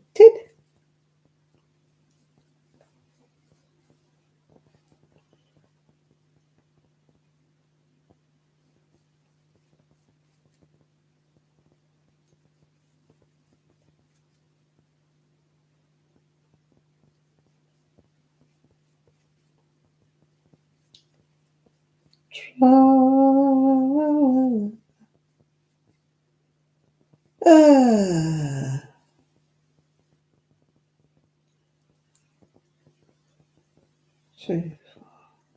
I don't like crocheting with 2 strands. I will keep splitting it.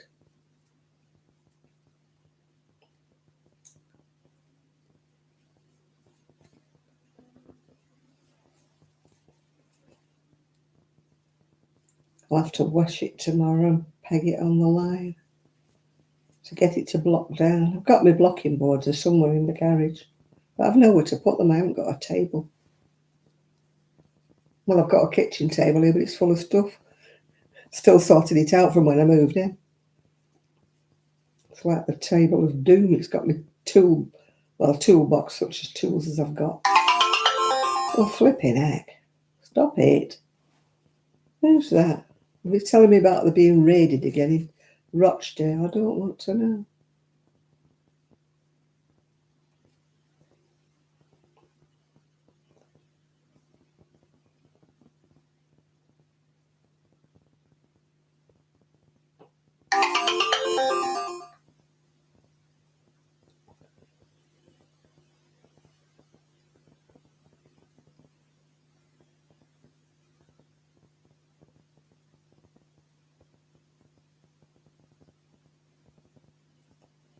I don't know what it is. Fire crew scrambled to a house fire. Somebody set a tree on fire and it practically set the house on fire. Not round here. Oh, Ashton underline. Oh my goodness. Poor house looks a little bit knackered. I don't know how this tree set on fire. It was in somebody's front garden. Whether it was arson or not, I don't know. It could have sent the house up. It was a big tree. Probably somebody next door fed up with it. Put a match to it or something.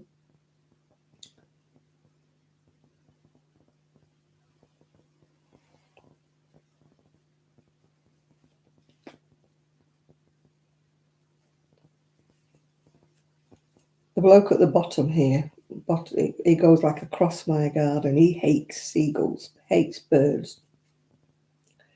Always going on about it. And his next door neighbour, the other side, has got this huge tree, massive tree, so high. And of course, what do the seagulls do? Nest in it, which probably drives him potty. I don't suppose he's talking to his neighbour. He hates seagulls with a passion, apparently.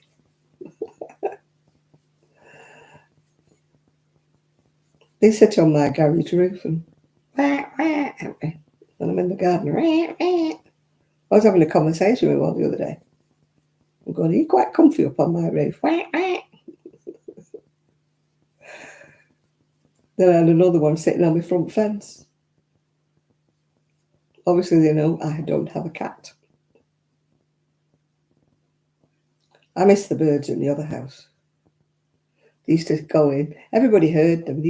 Every time I started to make a video outside, these birds would start tweeting, in the hedge. And they used to make a right racket. And yet, when I wasn't doing a video, you never heard them. But the minute I started making a video outside, they used to start chirp, chirp, chirp, chirp. One lady actually said to me, can you not shut the birds up? I said, are you joking? What do you want me to do? Shoot them? How can I shut birds up? Come on. The wild creatures. They want to live in my hedge. They live in my hedge.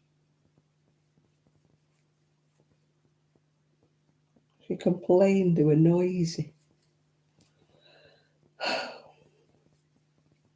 Can't stop nature.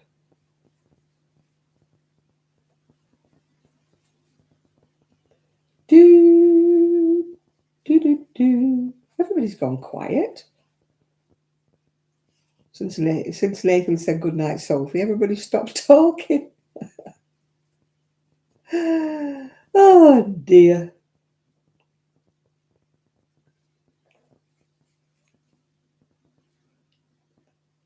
I still haven't charged my camera up. I keep thinking about it and then I forget.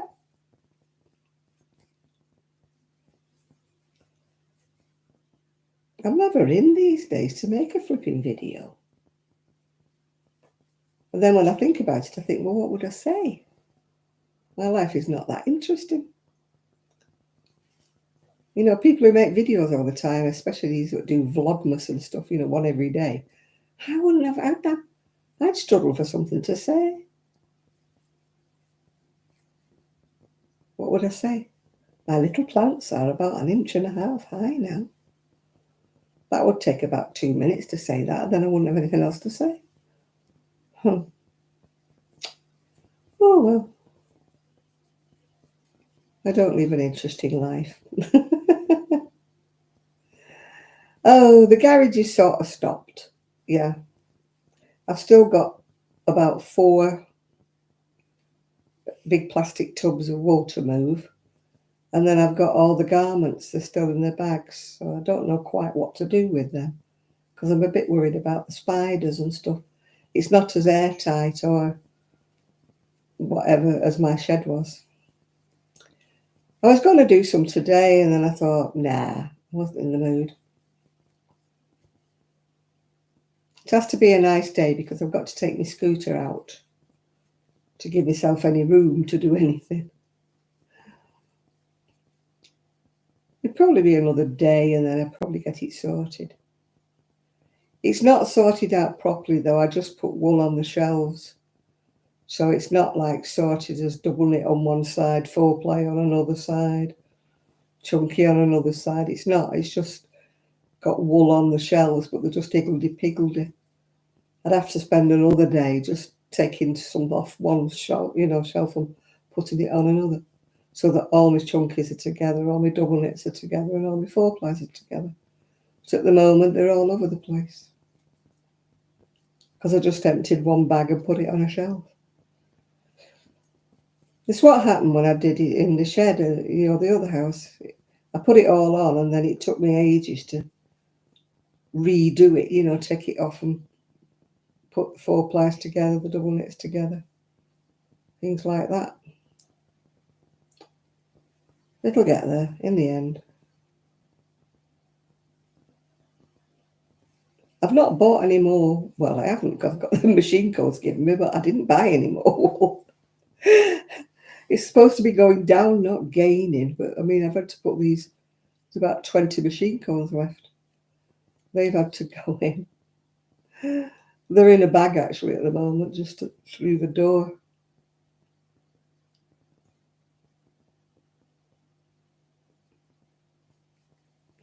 I don't have a dryer. I just dry things on the line or in the conservatory on the area. It's too much money for electric for dryers.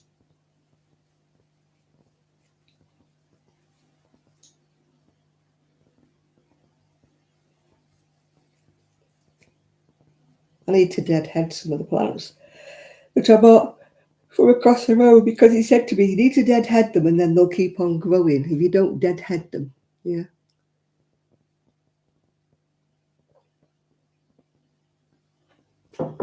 So I'm like, are they dead or are they just resting? When the guy came across with his planter, I'm saying to him, is that a weed? Because I've got these things growing in the rockery. He said, yeah, love, the weeds. I said, but they're pretty. They've got blue flowers. He said, they're still weeds. I said, I'll leave them for the time being.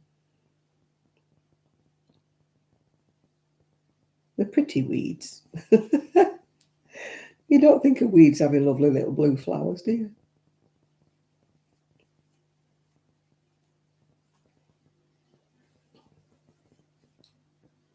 My daughter-in-law planted some of those, wild garden seeds. Oh my God, they were all weeds and dandelions that came up.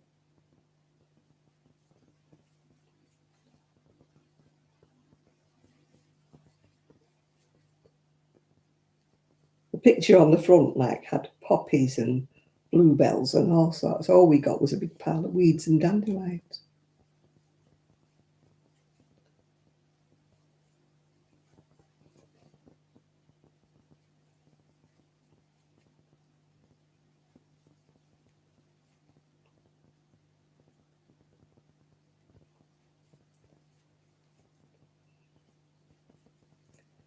Oh dear. One more row, then I think I'll finish with this. I think I'm getting fed up with it now. It'll get a bit bigger when it gets washed and blocked.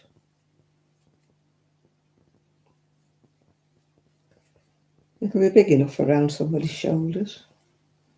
As I say, I'm getting bored with it. I'll have to find another pattern to do the pink, the pale pink. I don't want to do another virus shawl.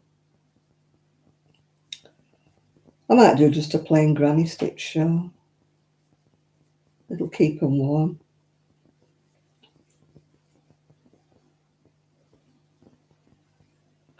Doodly doo doo doo doo doo doo doo doo.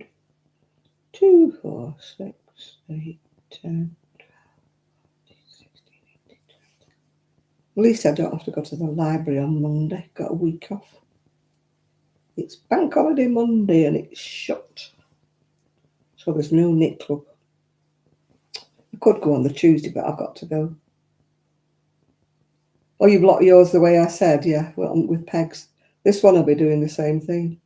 I've got blocking boards, but they're in the shed, in the garage somewhere. And I can't be bothered going to find them. And I've no table to put them on, because I like to block mine outside. I need to get a folding table for outside. I've got a wallpaper table, but that's right at the top end of the shed. That's the one that hit me on the back of the... I've still got the bruise. The wallpaper table fell over and whacked me on my leg. God, I nearly cried. I was so much pain. It was so heavy when it hit my leg. I had a spectacular bruise. I think it's just about faded now. So I've fallen out with that wallpaper table.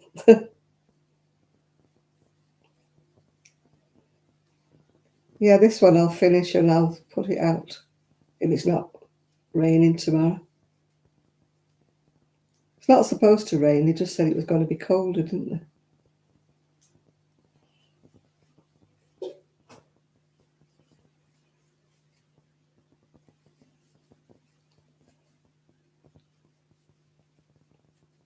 Yeah, if you haven't got blocking boards, what you do is you wet it and put it on the line with a load of pegs all around the bottom that weights it down. And it blocks it out quite well, actually. You have to put loads and loads of pegs on it, though.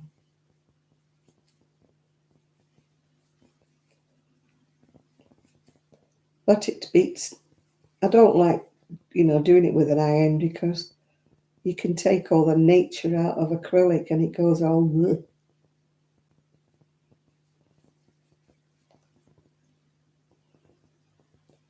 2, 4, 6, 8, 10. God, that freezer just clicked on then and frightened me to death.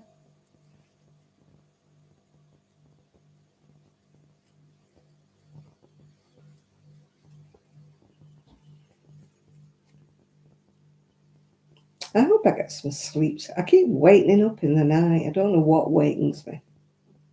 And then I can't get back to sleep. And then in the morning, I'm absolutely shattered. I just cannot stay asleep for 8 hours or so. I wake up after about 4. And then, I can't get back to sleep again. Very annoyed.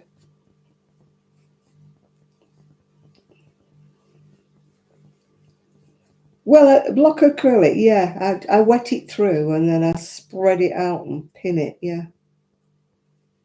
It doesn't block like wool blocks, but it does stretch it out. Puts it into shape, yeah.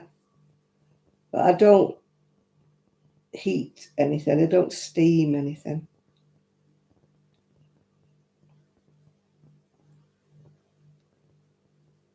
But a shawl, usually will drop and widen out if you... it's practically dripping when I put it on the line. So the weight of the water and everything blocks it down. I don't do that with cardigans, obviously. With cardigans, I usually block them on a board.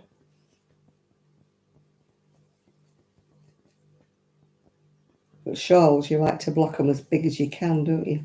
To stretch out the pattern.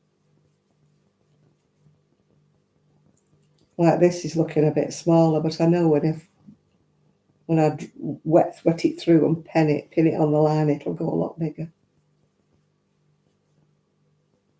That's why I'm going to finish after this next row. Whatever you do, don't steam acrylic. It is with my friend, she's got bad arthritis like me, and she spends half her life in bed because she says it's comfortable, whereas I'm the opposite. I don't know whether my back goes into a spasm when I'm just laying one place, but I wake up and I can't move and my back is hurting like anything. And then I get up and walk around and it's a lot better, if you know what I mean.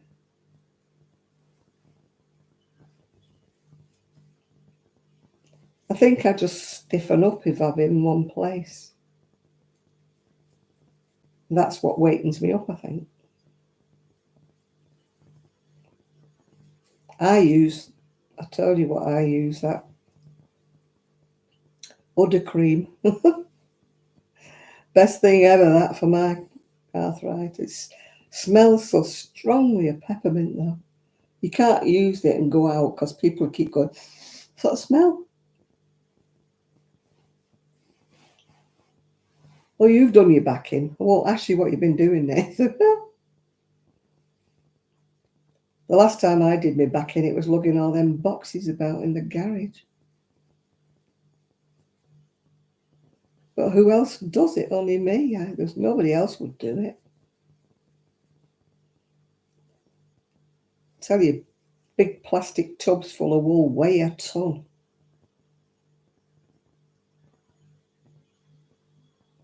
And there's me with my blinking, my spinal issues. Not supposed to lift.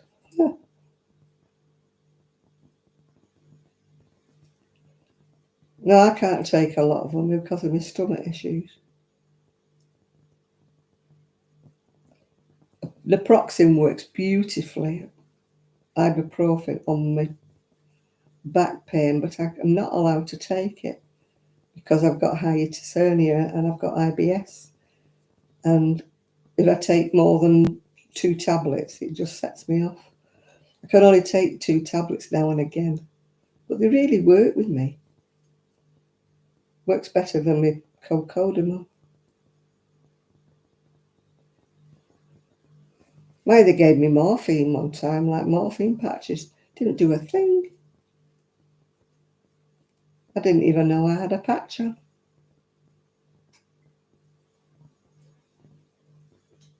The last time our Ian did his back in, he sneezed, would you believe? But he was bent over when he sneezed. And he's got a bad back because he fell off the back of a wagon. You know, the wagons with the tail that goes down like that. You know, you put a heavy thing on it and it goes down on a lift. Well, he was delivering some kitchen equipment and he put it on the tailgate and the tailgate just dropped. It was faulted, it just dropped. And he was on it as well and he dropped and the kitchen unit went on top of him. And ever since then, he's had a bad back. But now if he's bent a funny little way and he sneezes, then it just goes on him, yeah.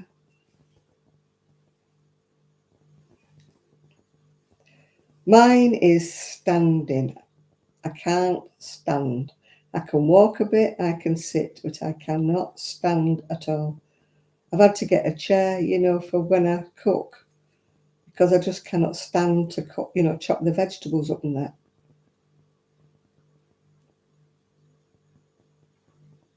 I went to we got a new charity shop, massive charity shop. I can't do it because I can't take my walker on the back of my scooter. And I can't walk around the shop because it hurts my back too much. So every time I go, I can only look at about 3 rails and then I have to stop. It's probably as well because I'm spending my money on my garden at the moment and I can't spend it on both, can I? Because you've only got a certain amount of money to spend each month. And I won't go into debt.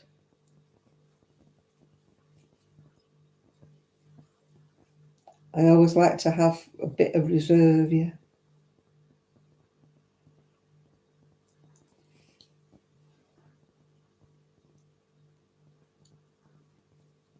Yeah, I just can't stand.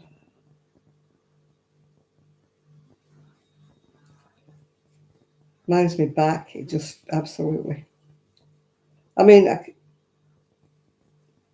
I hate talking about ailments, but my back just collapses down. You know, it shunts down when I'm standing. It's like somebody's putting something heavy on top of my head and I'm going down. And of course, the pressure on my back is what kills me. But there's a lot of people worse off than me, so you just have to keep putting up with it. I can't walk far. I can walk a little bit. I can walk around the house and stuff, but I can't go for a walk, which I miss because there's certain places where your scooter won't go, you know, and you look and you think, oh, I'd love to go and have a look up there, or there's a pathway or something, and I just can't go, you know. So I wish I could, you know, like go for a walk like I used to. I mean, when I used to live in Prestwich, there was like a woodland down at the bottom with a stream running around the bottom of it. It's very, very pretty, very nice, and you'd hear the birds. And I used to go with the dog, and we used to walk around it, and it was very peaceful. And I had to stop doing it because it was uneven ground, and it was sometimes very slippy if it had been raining. And I had to stop going, and it was really sad because I used to like going down there. You know, it's like a canopy of trees, and then you'd hear the woodpecker or you'd hear the birds, and the dog would wander off and he'd go in the river and have a little paddle, you know. He loved it. We used to go in 3 times a day when I had Buster. We'd go in first thing in the morning before we had our breakfast, and then we'd go about 1:30, and then we'd go again, you know, that's in the summer when it was daylight. We'd go again about 6 o'clock-ish for the last walk of the night, yeah. That's when he could still walk and I could still walk. We were a pair of Crocs together, me and Buster. I didn't walk the Chihuahua because his parents used to walk him. I'd take him with me sometimes when I went up to the village, but I'd put him in a carrier because he's so tiny. I didn't want him to just step on him or him to get run over or something, or a dog to get him. So if I went up the village for anything, I used to pop him in a carrier and have him on my chest. Little Gigi. He didn't mind. He'd sit there while I walked around because I never left him much. I'd leave him sometimes if I just popped out, but if I had to go out for any length of time, I used to take Gigi with me. He was my little cuddle bunny, was our Gigi. I gravitate towards Chihuahuas. You know, when I see him on the beach. Oh, there was a bloke I had 4 the other day. I said to him, you wouldn't miss one, would you? And he went, yeah. I said, oh, don't be mean. Let me have one of them. I said, you've got 4, don't be greedy.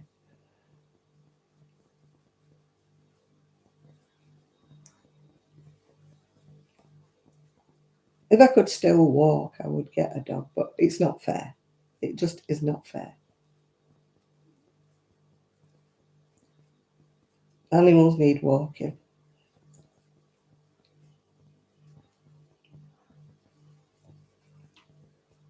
And I don't want, you know, people say, oh, well, it walk at the side of your scooter, but no, it's not the same. They like to have a run, don't they, and enjoy themselves.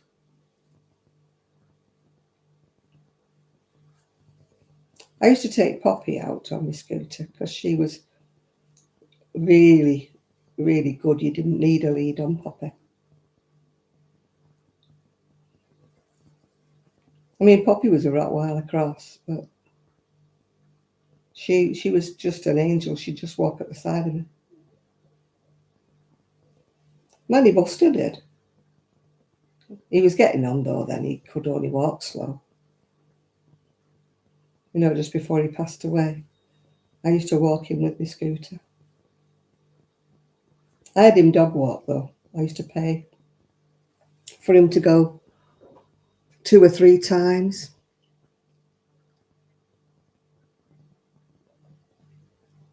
My friend's got a cane Corsa. He's big.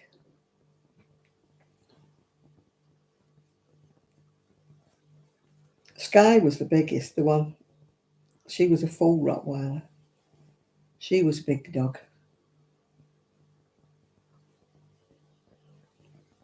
I used to have a poodle when I was a teenager. She went blind though, bless her. Poodles do tend to. Black poodles tend to go blind.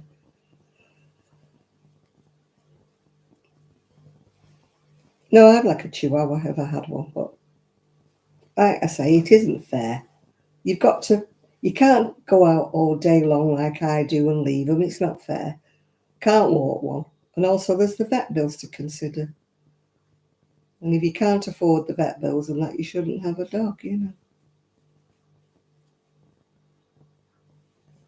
So unless I could look after one properly, then I wouldn't have one. Not fair on the animal. I did consider getting a cat because, you know, they don't need as much looking after, but I'm still out all day, so I'd have to have a cat litter tray because I wouldn't want it going outside and getting run over or anything. So I've taught myself how to one. That's why I bought the pot one. That's my dog now.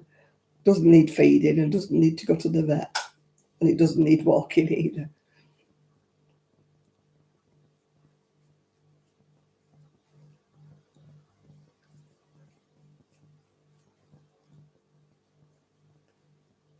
Well, my mate's that's got the cane Corsa, she keeps saying, I could get you a rescue dog tomorrow. And I'm like, no. Much as I love them, I love animals, I love dogs, I love cats. I just cannot look after one properly at the moment. I don't think I ever will. And I don't want to be one of those irresponsible dog owners that doesn't look after it properly. I think a lot of people don't realise how much work is involved in keeping an animal.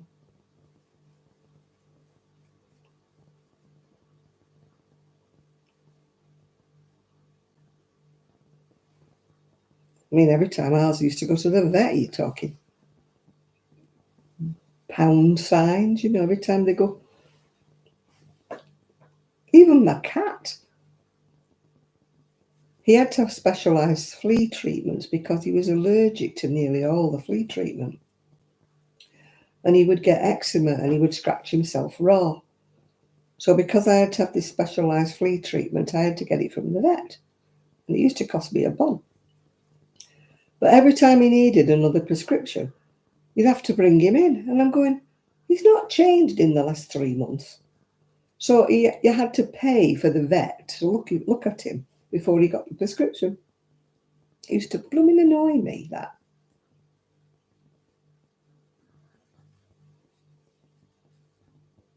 You know, why did he have to see him just to get his regular flea treatment?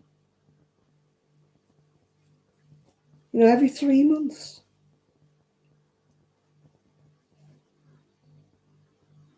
Yeah, I can imagine.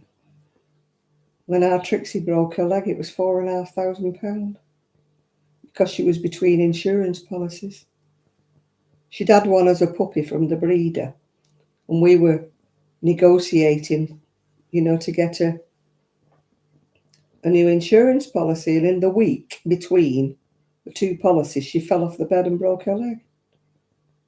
So it was £4,500 to get a pin put in her leg. And then they wanted a further £2,000 to take it out again. And we said, no, she's not growing anymore. She's fine, because she's still got the pin in her leg. Yeah, honestly, it's like a license to print money, isn't it, when you're vets? £4,500 for a broken leg on a French bulldog.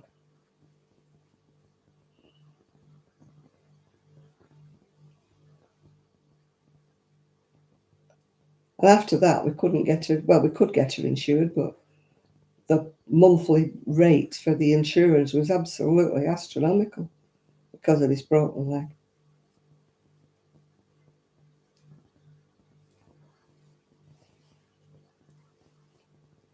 We could insure Rosie for a fraction, because she's a mutt and she came from Romania. She was quite a healthy little dog. Well, apart from her first season, she was really poorly with that. But after that, after we had a spade, she's been fine. Oh, hello. Who dat sending me messages? Who dat? Who dat? Somebody's ringing the door. Oh, still on about that counter-terror thing in Rochdale. And my battery at the front door needs charging. Yes, you've told me about 4 times. Ugh.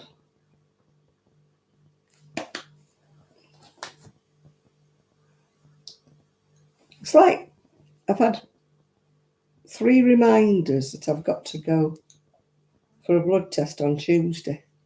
Yes, I know. What does you keep telling me? I know I've got to go. I've had 3 reminders.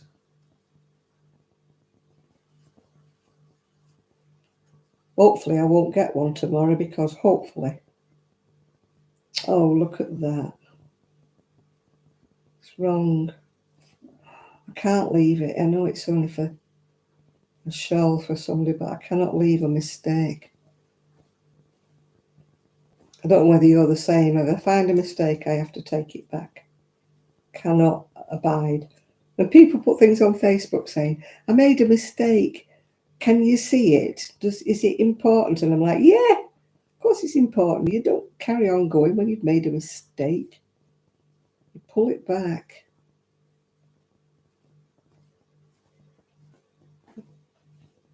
If I find I've done a double crochet, well, a UK double crochet instead of a UK treble.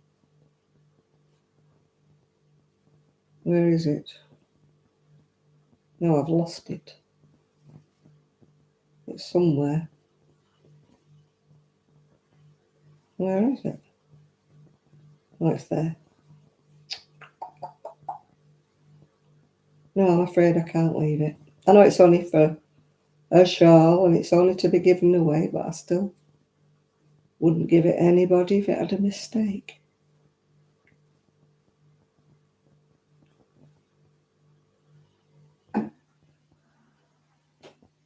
That's it. Back to where I started from.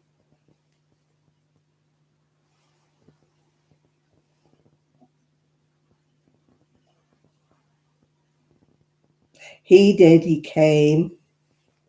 I had a man in my bedroom. Ooh, ooh, ooh. He did. He came. And he did it for me. He's a good pal.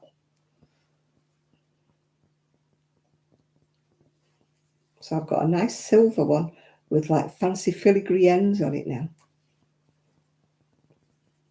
And I shortened my other curtains so they're up. Yeah. I just said a hunky male in my bedroom. I should be so lucky. Oh dear.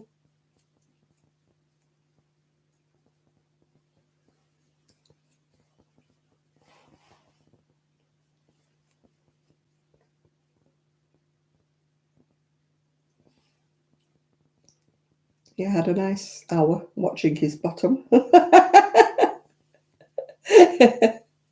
As he was stood on a ladder doing the rail.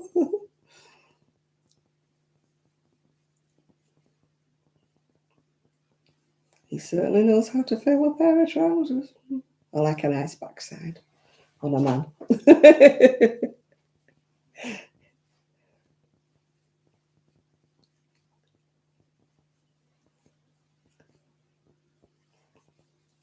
Bit of eye candy.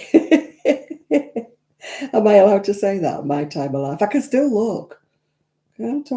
I didn't touch, but I can still look.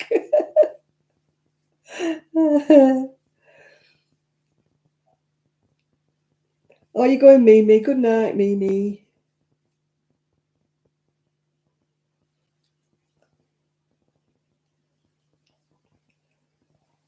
Oh, it's falling off my knee. I thought I was on my last row, but then I had to pull this one back. Never mind. Stop making mistakes, Janet.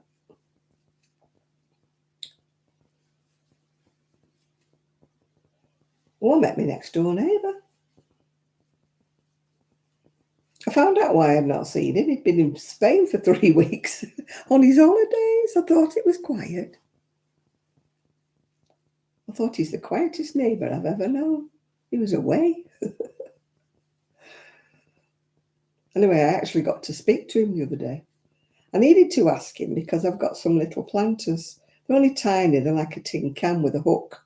And I wanted to put them on the adjoining fence. And I didn't want to do it without asking him, just in case he objected. Anyway, he said it's fine.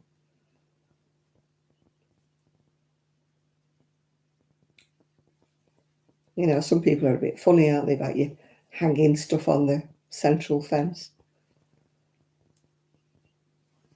But he said, no, I don't mind. So it was nice of him.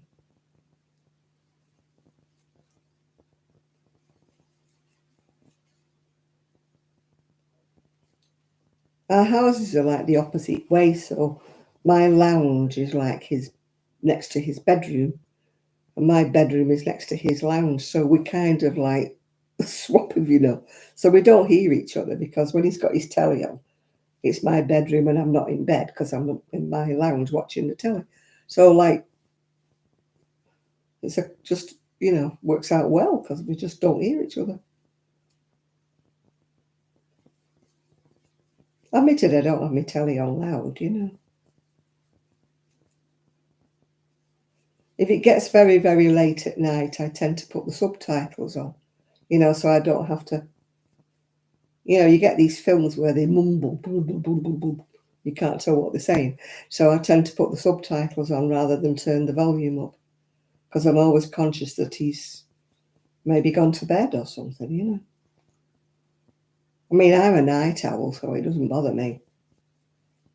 But, if he goes to bed before me, I mean, I don't know him that well to say what time do you go to bed,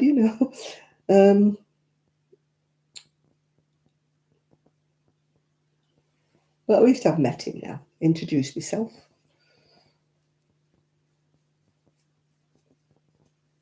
But he's very quiet. I mean, the bloke next door the other way he said, oh, I've only spoken to him once. He said, in 4 years we've been here.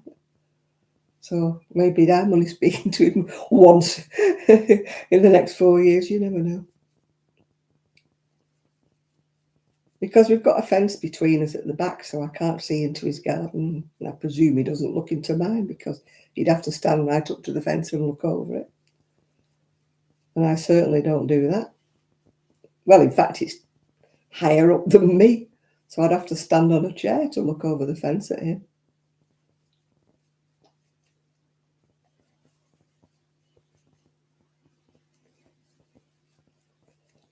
So it's nice when you've got quiet neighbours, isn't it? Gosh, do you remember my neighbours when I lived in Prestwich? Oh, dear.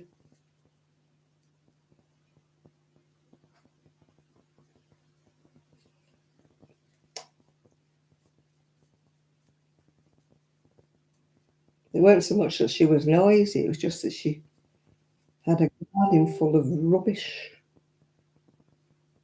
Absolute rubbish. She had grass about 1.5 foot high.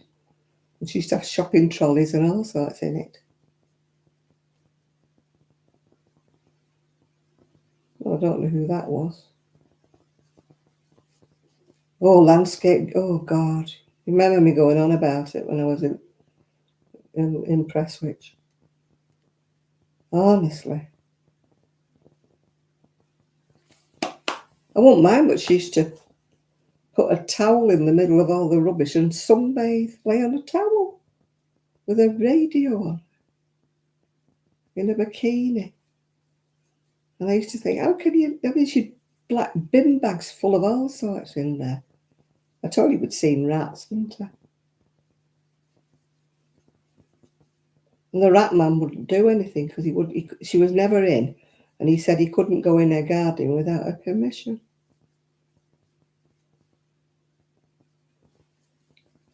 So I don't know what she's like. She's still living there. So I don't know what the people who bought my house, whether they still have to put up with her.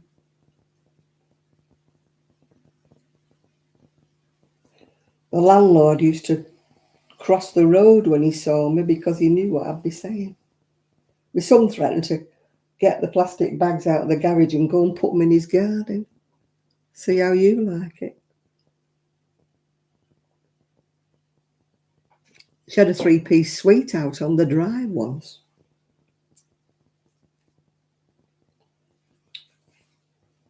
It was there for ages, a leather suite, getting wet through and everything. Oh. Ugh.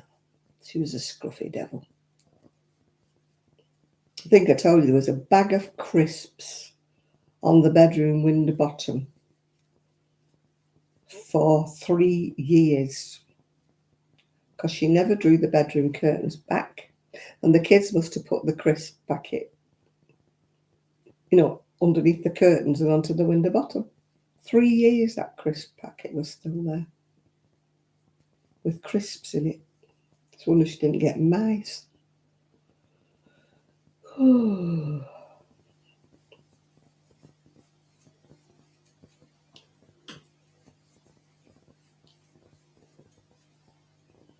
I should look on Google Earth to see if it's still got the shopping trolleys in the garden.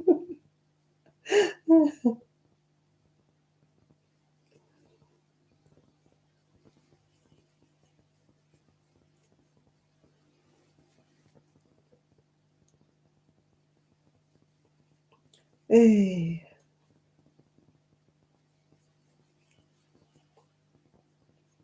Do, do, do, do, do. 2, 4, 6, 8. Now I'm doing my best with. I haven't got a garden, as you know. I've just got a paved area. I keep ordering planters on.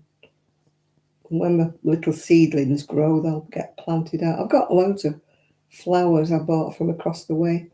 There's the men's shed, and this guy sells like flowers and stuff in pots. I keep going across and getting a couple of pots.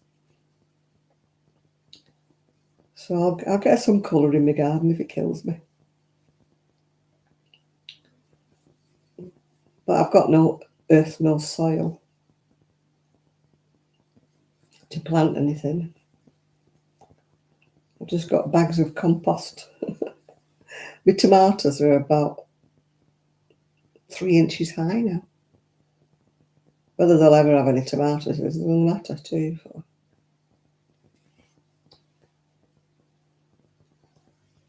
I can live in hope.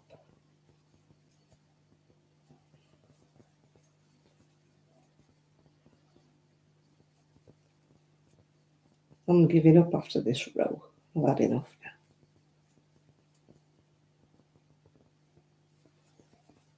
If it's not big enough now, I'll stretch it.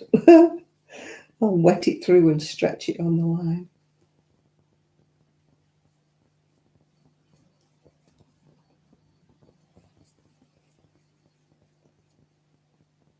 Oh, you're off to bed, Linda. Night-night.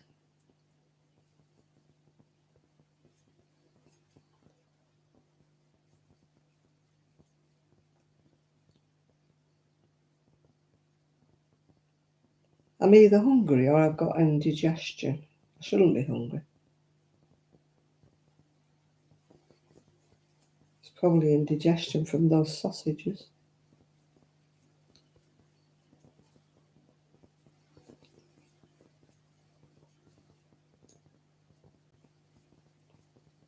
That's the trouble when you get indigestion. You sort of feel the same sensation as if you're hungry. Well, I do anyway.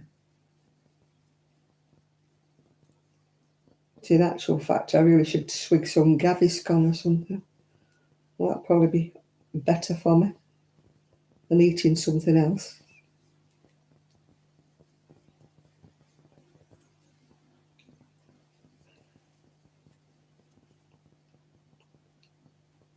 Wonder what I should do next. Which pattern I should do.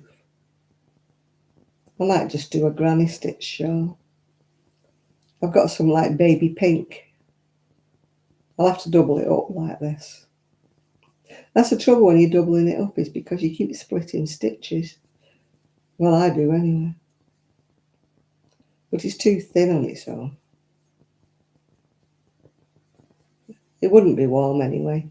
It'd be decorative, but, you know, the idea of this is to keep somebody warm. And I'm not making lap blankets because I think I've told you before, I hate going across a row. Same after same after same, row after row after row. Drives me nuts.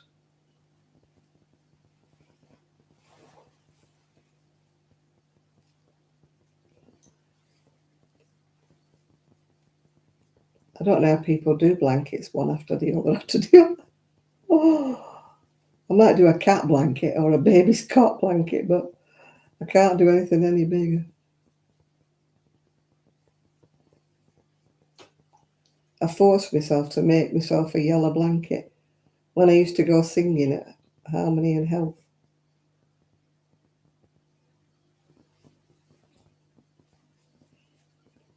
So I used chunky on a big hook because I couldn't deal with it. It's not that big actually. It's just like a lap blanket that I used to put around me on the scooter. We used to sing outdoors, you see, and it was right next to the sea. And you know what I'm like with being cold. Ooh, can't do with being cold.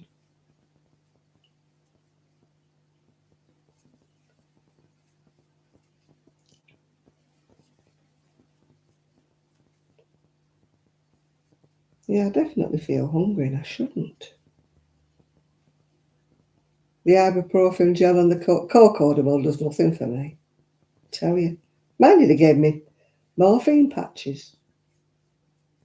I told them not to bother because I was wearing this morphine patch and absolutely nothing.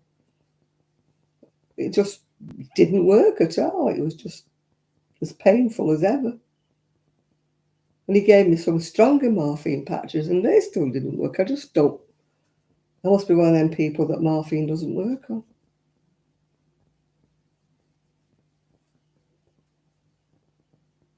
And they don't like giving it you anyway. Yeah, I've got 3,500. I have to take 8 of them a day and I might as well not bother. Yeah,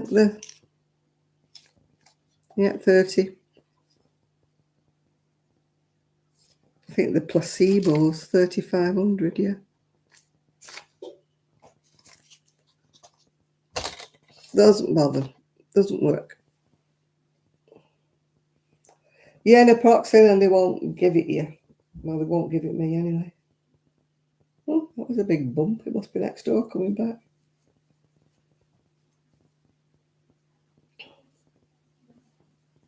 I can't take tramadol. There, yeah, he's come back. That's me doorbell telling me he's come back.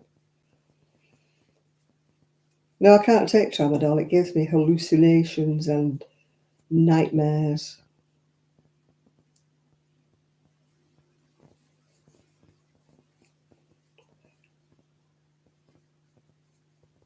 And I can't take amitriptyline either.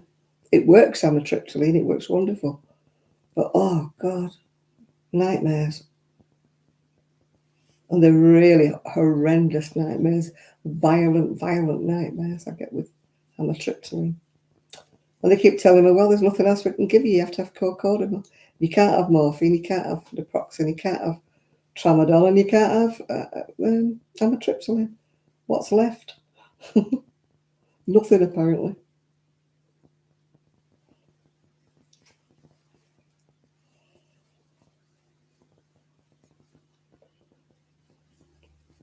No, amitriptyline is good. It's a muscle relaxant. And it is good, but I just have too many side effects from it.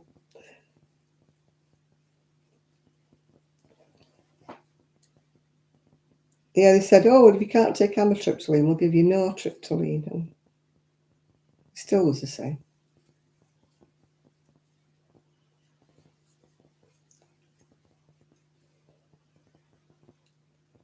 Oh, I'm not taking that. Give over. What? I don't want to know that they've raided somewhere in Rochdale for anti-terrorism. There is a person at your front door. Yeah, I know. That's next door. Somebody liked my photo.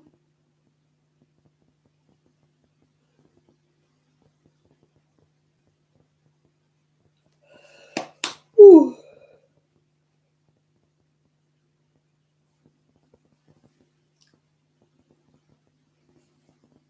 Yeah, amitriptyline. It's a muscle relaxant or something, and amitriptyline.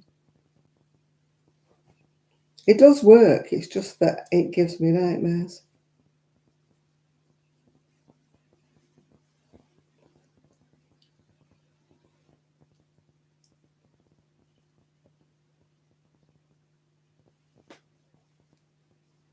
But it's terrible for pain relief. The best pain relief was when I used to have the injections. Tramadol gives me nightmares as well. Tramadol and amitriptyline.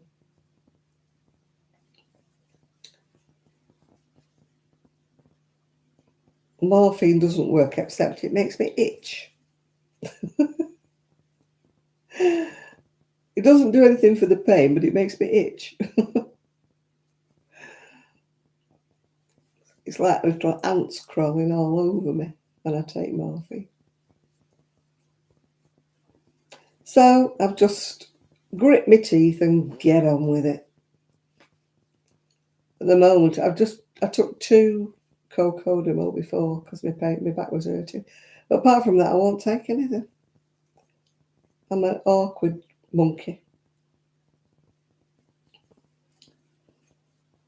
I always say when I'm in pain, I know I'm alive.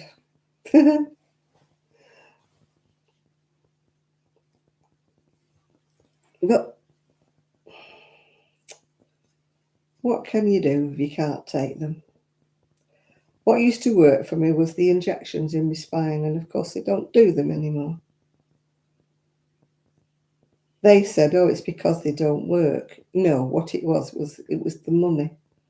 The NHS didn't want to pay the money because you have to have it done in theatre, and you have like staff, about 6 people in theatre with you. So they just don't want to pay the expense. I could still have it at the private clinic, but I would have to pay, I think it's £600. Which, you know, you don't have to have £600 every 6 months. Well, I don't anyway.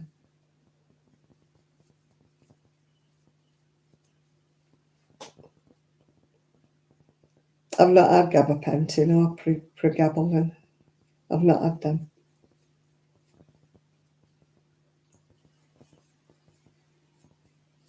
I mean, last time I went and told him that, you know, he said, oh, I'll send you to the pain clinic. I said, no good sending me there.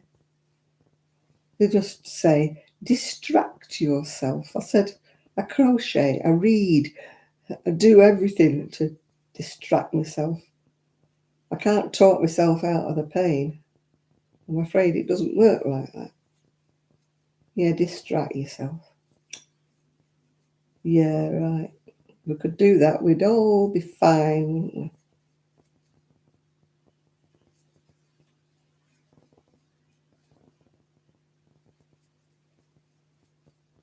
I don't know who it works for. Everybody I've known who's been to the pain clinic has not been any good at all. Exercise, he says. Bend the other way. I went, if I could bend the other way, I would. They come up with these crap ideas.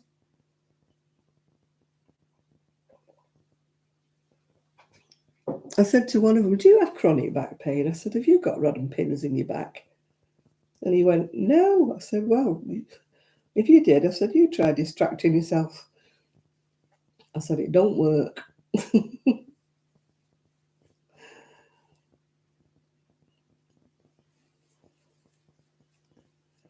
No, I would like the injections back, but they won't do them anymore. So the NHS doesn't want to spend 600 quid on me.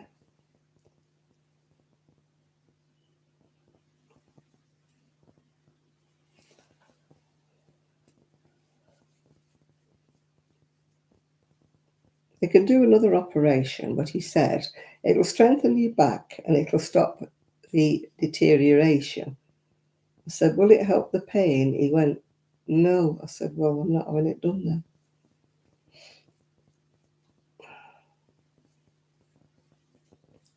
A friend of mine's got like an implant in her back that kind of like pumps drugs into her spine.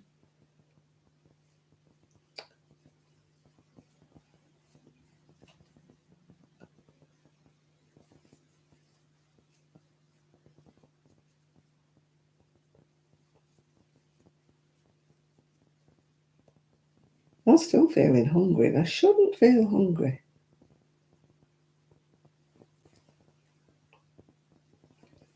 I should not feel hungry. I tell you, I'm the failure for that Manjaro, whatever it's called. Doesn't stop my appetite at all. Probably because I don't take a strong enough dose. All these women who've lost stones on it. I've lost 3 stone, I've lost 10 stone, I've not lost anything. I've lost a couple of pounds and that's been it.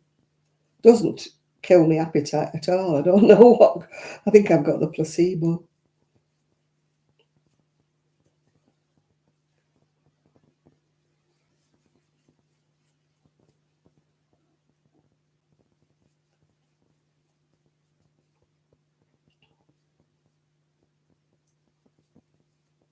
Yeah, people say, oh, aren't you lucky getting Manjaro? I bet weight's dropping off you, isn't it? I'm like, no.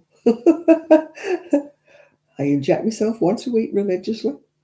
Do I lose any weight? No. It's keeping my blood sugar level, so, you know, it's good for that. And I went for my iron transfusion. She said, are you sure you're diabetic? She said, your blood sugars are really low. So it is working that way.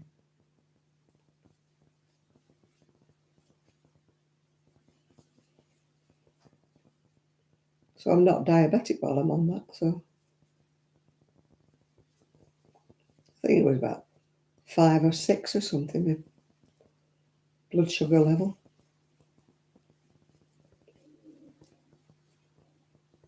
My stomach is rolling now, so it's telling me it's hungry and it can't be. What can I eat? I don't think I want an apple. And I had a pear before. I don't want a sandwich. Well, I do, but I don't, if you know what I mean. Or a toast. Could have a toast, I suppose. It's all bread, though. You're not supposed to have so much bread. Not white bread, anyway. And I don't like brown. I'm an awkward so-and-so.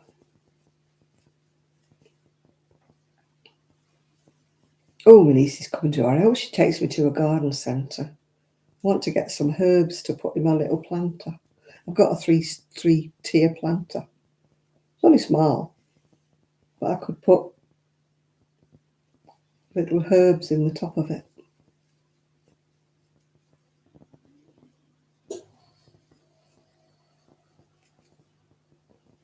I've got 1 ball and 2 bits left of this. Perhaps I could mix it up with some white or something to eke it out, you know, to make another shawl. I haven't got enough on its own. I've got 1 ball and that part ball. Yeah, if I ran it along with another colour, maybe I could do another shawl. I don't know that I've got any white foreplay though. I'll have a look at those cones, what's left, see what colour there is left. That I could run along with it. I think there's some like creamy coloured, beigey coloured or something. Could use that. I don't suppose the old dears will mind. Says me. I'm crocheting for the old people. Guess who's an old person? Me. Probably the people I'm crocheting for are probably younger than me. But we never know. We have to keep them warm, don't we, somehow? Especially if they haven't got the winter fuel allowance. I tell you, that's going to lose the election. People are so angry about that.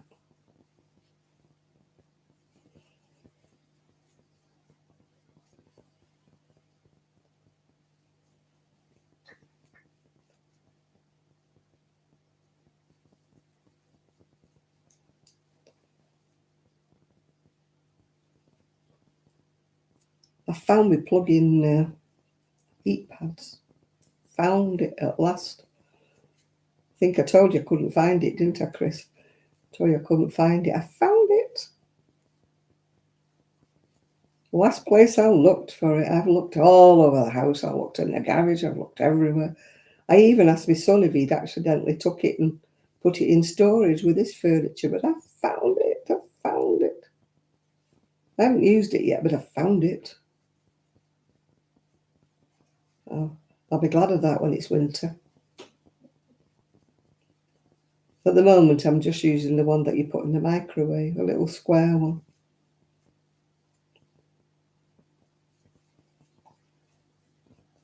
Tell you what I have been taking, though, it's glucosamine and what's it got with it? It's got glucosamine and chondroitin, whatever that is. Vitamin C, rosehip, ginger, and turmeric. And I tell you, I've been a lot better while I've been taking them. I've only been taking them just over a week, but nearly a fortnight I've been taking them. And I tell you what, they seem to be making me a lot more supple.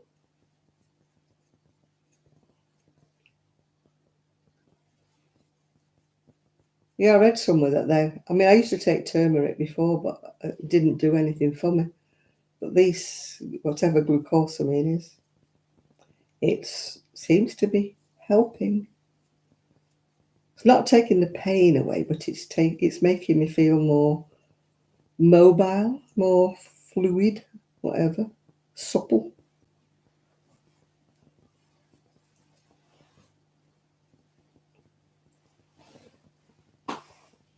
Otherwise, I think I need WD-40.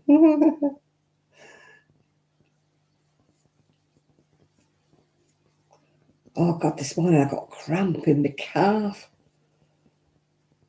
I woke up, or I half woke up in bed, and I'm like, ah! My calf was cramped up. It's supposed to be a lack of something that I don't know what it is if you get cramp a lot. I never, ever had cramp. My ex-husband used to be hopping around the bedroom with cramp nearly every other night. But I've never really had it until just recently. I don't know why I'm suddenly. Always just in one leg. In my calf. Oh, I need a rub down with an oily rag, I tell you. Nice young man. Well, I've got the iron infusion, haven't I? I don't know whether it's worked or not. I've got to go on Tuesday to get me blood drawn to see whether the iron worked. Magnesium's a bit tricky to sort of self-diagnose, I believe, because if you take too much, it can have a detrimental effect on you. Just taking magnesium without being told you need it, you know what I mean? I believe it's one of those that's a bit dangerous if you overdose yourself with it. It's like the iron. Since I had the infusion, I haven't got to take my iron tablets, so I haven't been taking them. I'll find out. Well, I won't find out on Tuesday. I'll probably find out later in the week if it's worked or not. I don't feel quite as tired as I did before I had the infusions, so maybe it has worked. We shall hope.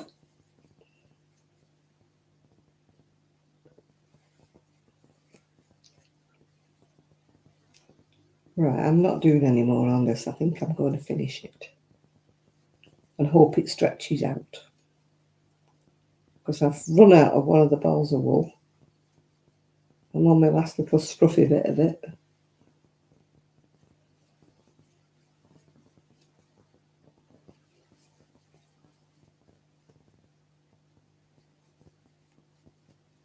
Not enough. Oh, excuse me for yawning. It's not even... Oh yeah, it's getting near time. I always start yawning, don't I, about a quarter of an hour before I have to go. Well, I don't have to go, but before I do go. And that's just handy because I've just finished. If it's not big enough, I'm going to block it and it will be big enough then. I've had enough now, I'm not doing any more.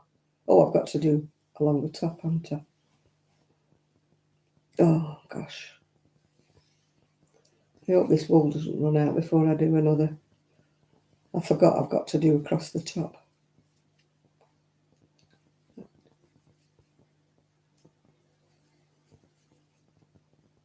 Just a row of single crochets across the top, just to even it up.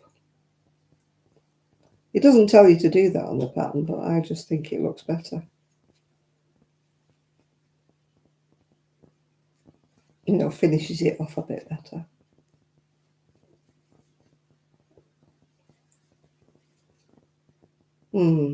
I think I'll do a granny stitch shawl with that pink. I'm not in the mood at the moment for another virus shawl. I don't want the old ears falling out who's got the pretty shawl and who's got the plain one. Never mind. I don't know about the men, because I haven't done anything for the men. I could do lap blankets, but I don't like doing them. Maybe if I get my machine going, maybe I can make them a finer one. Or make a doubled up one, you know, do two and so on, crochet them together.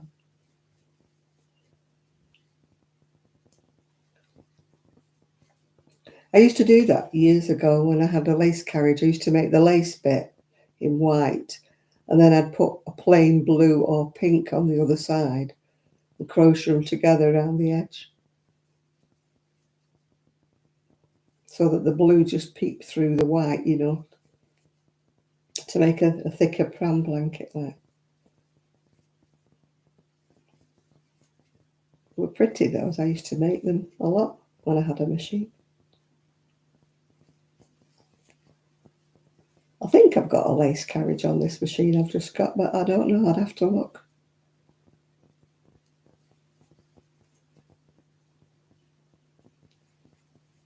I need to put it together.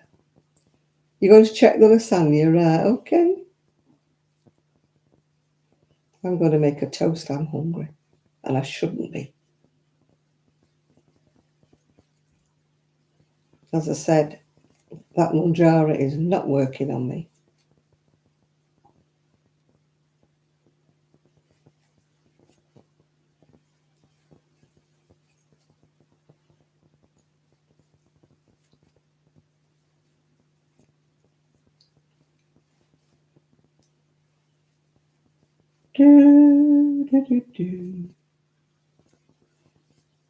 So what's everybody doing tomorrow? Anything nice?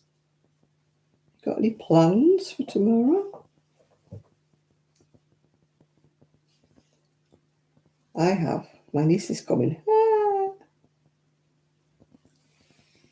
I'm hoping she's going to take me to the... I don't want any food, so she doesn't have to take me food shopping. Maybe go to the garden centre.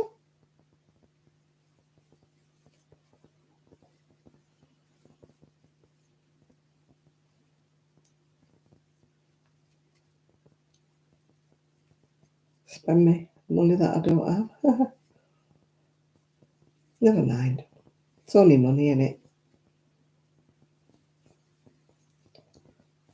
No point saving it up these days. It doesn't do you any good, does it?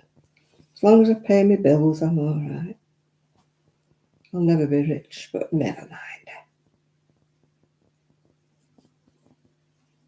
Unless they tell me I've won the lottery, which I seriously doubt.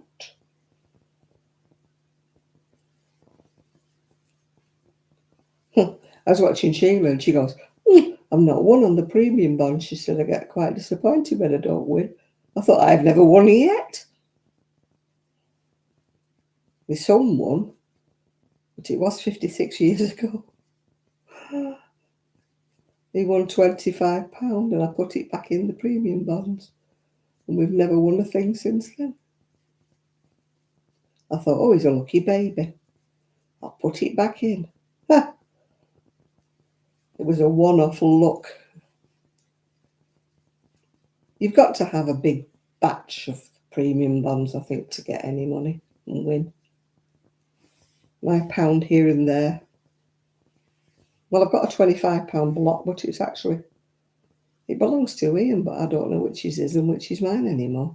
So if I did win on premium bonds, if it was a big amount, we'd have to share, because I don't know whose premium bond would have won.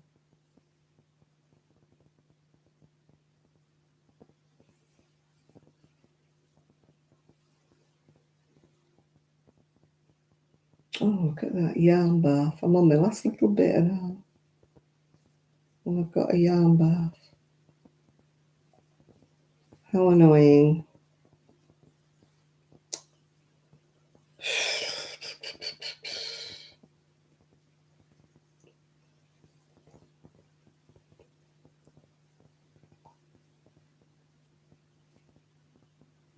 Right, well, I've got that bit. That's right. Don't fall off my knee again. This bit here. Oh, it's the last row and I've got a yarn bath.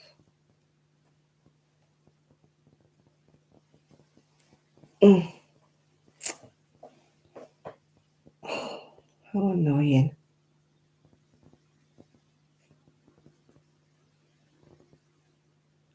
I don't want to cut it because it's on the last bit.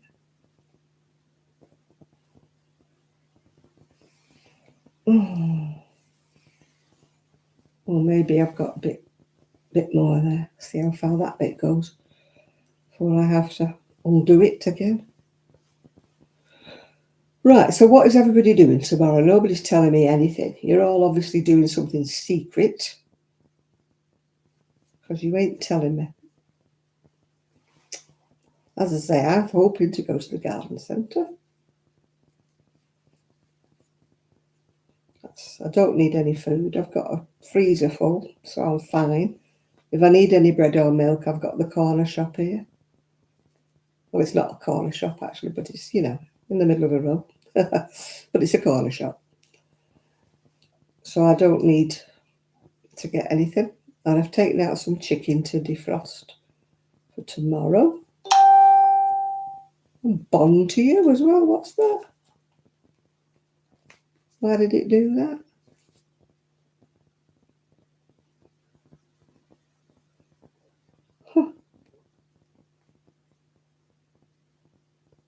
Don't know why it did that.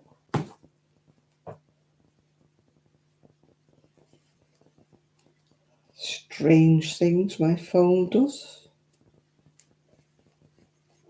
It started spinning round now, like the picture goes that way, then that way, then that way.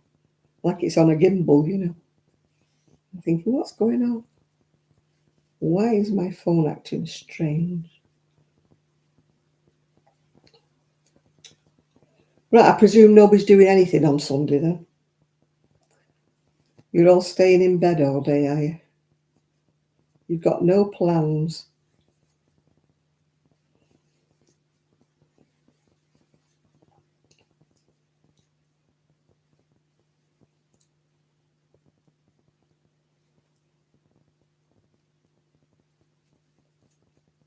It's bank holiday in the UK. I don't think it is in America.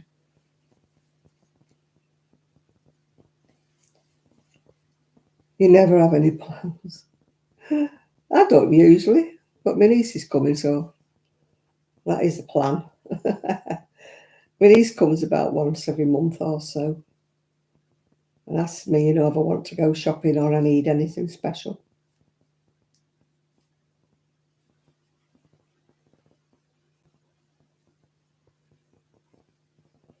I'm putting a warmer dress on if I'm going out tomorrow. This dress is flimsy, to say the least. Oh, look at that. And I've only got part of a row to do. It's in a blinking knot.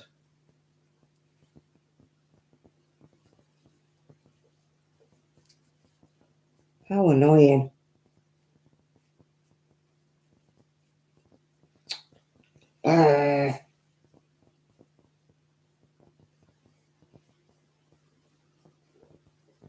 Well, that one's all right. It's this one that's a bath. I can just get it to do a bit more, then I don't care. No, I don't usually have plans on a Sunday. But as I say, my niece is coming, so I do tomorrow.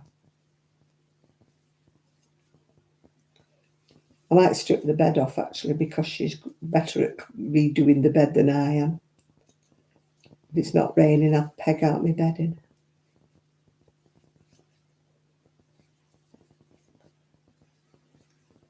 I did change it myself, though, obviously, because she only comes back once a month, so I can't wait while she comes to do my bed. I have to do it myself.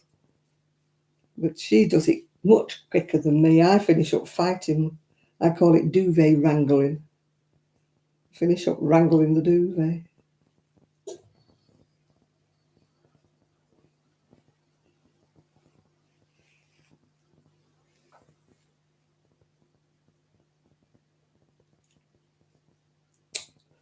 Oh, dear Lord. Just a few more inches, please. Just let me finish this row before you get into another bath.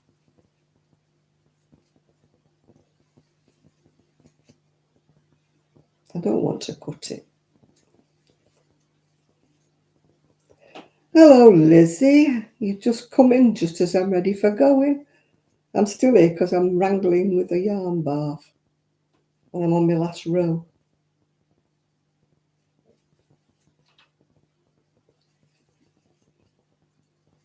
I've got to do that much more. And I keep going into a knot with my wool. I'm doing double yarn, you see, so it's getting them in a tangle. Oh.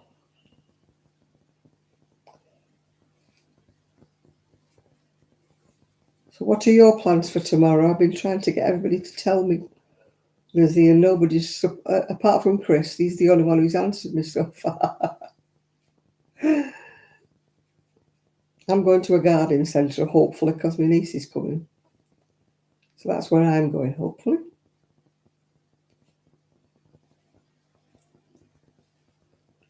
So I'm putting some warmer clothes on. I'm not putting this dress on tomorrow because it's blooming chilly today with it on. It's one of them thin things.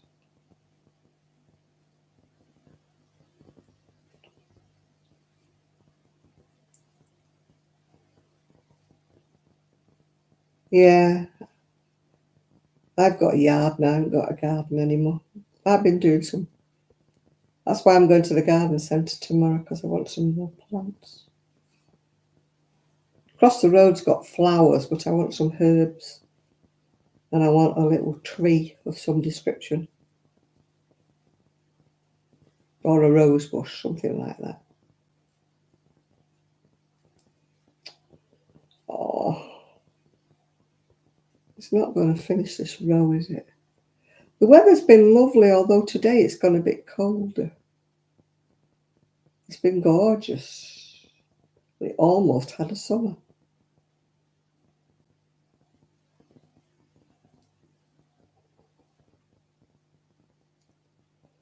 But the weatherman has saying it's going to go considerably colder. That means summer was last week. I mean, last year they kept promising us a heat wave that never arrived, didn't they? Well, we had about... People down south got it more, but up here we never got it. And they kept saying, oh, isn't it warm? You know, like Sean kept saying, oh, it's hot down here. And I'm like, no, it's not here. But it's actually been nice this week. Oh, it's not 25. No, it's 11 here. But it's been about 14, 15, I think, here, which was quite warm for us. Well, for this time of year it is anyway. It should be getting warmer now in May.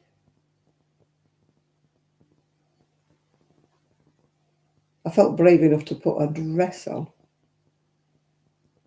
That's what I felt. Oh, winter can be any time. It can happen up till June. It's never that warm here.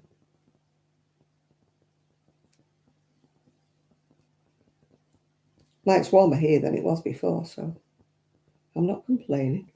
My back garden is a bit of a sun trap, so I'm not complaining. I'm complaining about this wool being in a yarn bath.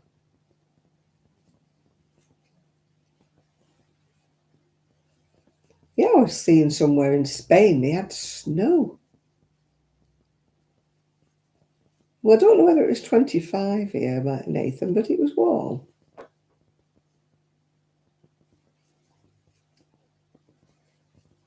But I don't think we hit 25. Now, you're further south than me, aren't you? And I've got the sea breeze.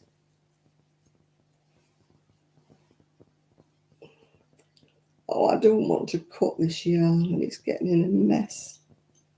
I'm nearly done.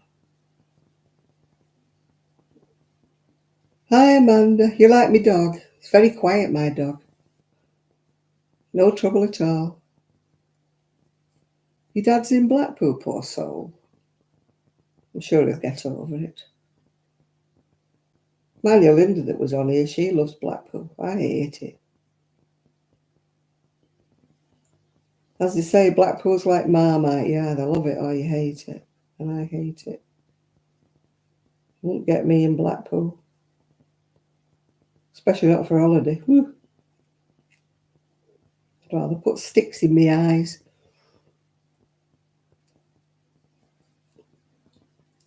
Hello, divine treasures. Everybody's coming on just when I'm going off. I'm just trying to finish my row apart from this yarn bath I've got. And then I was going to go to Betty Bo's, but this is getting the better of me, this blinking yarn bath. And I don't want to cut the yarn because I've only got a bit of a row to do.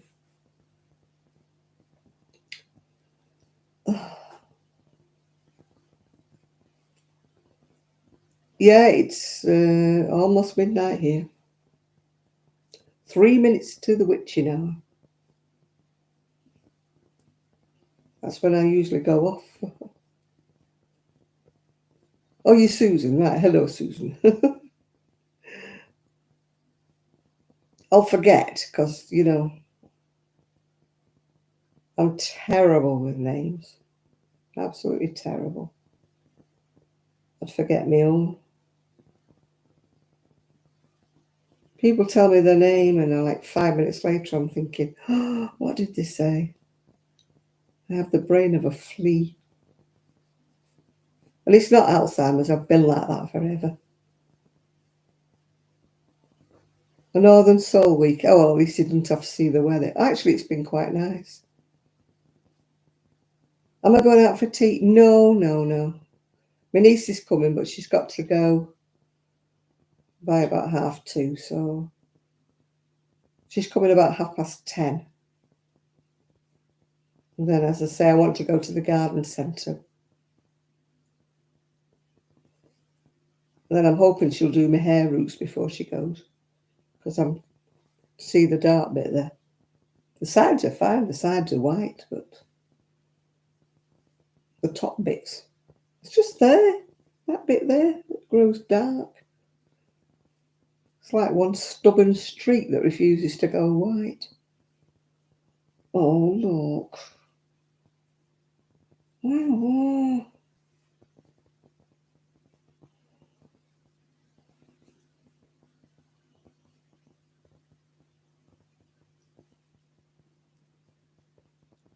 Now, we have garden centres. We've got about 3 or 4 of them round here. I don't know which one we'll go to. Whichever one my niece decides she knows where it is. I love garden centres. The trouble is most of them are quite expensive, you know. But it's the only place to get certain things from. You know, if you want a variety of things, you have to go to a garden centre. You know, the other shops that sell a few dead-looking plants, but they don't have any decent, you know, like shrubs or something, or bushes. You have to go to a garden centre for them. Oh, Luke, why can't it? I don't want to cut it. Yeah, it's getting on my nerves now. It's the end of a ball and it's gone into a bath. I've planted some lettuce and my spring onions haven't done anything. They haven't come up at all. My radishes have come up a bit, but they're not big enough to, you know, come out of the greenhouse yet. My tomato plants are about 3 or 4 inches high. I just want some herbs to go into a little planter that I've got. I don't like all herbs, but I do like mint and things. It's funny, I only like fresh herbs. I don't like, you know, when you buy the dried rubbish, I don't like them. And yet, if you buy fresh herbs in a little pot at the supermarket, they die after a few days. You know, if you don't use them right away, even though you water them. And mind, when I lived in Prestwich, I planted them out in the garden and they grew. If you leave them in the pots, they die.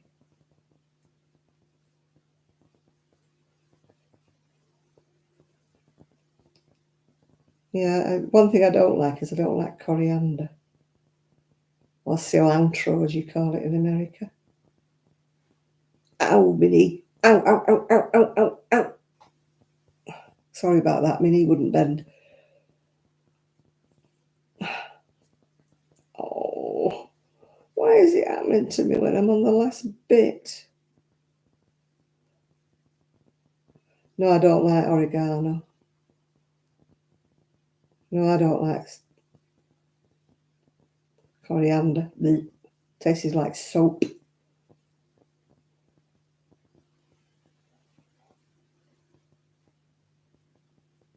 No, I like rosemary. I like mint. I like spearmint.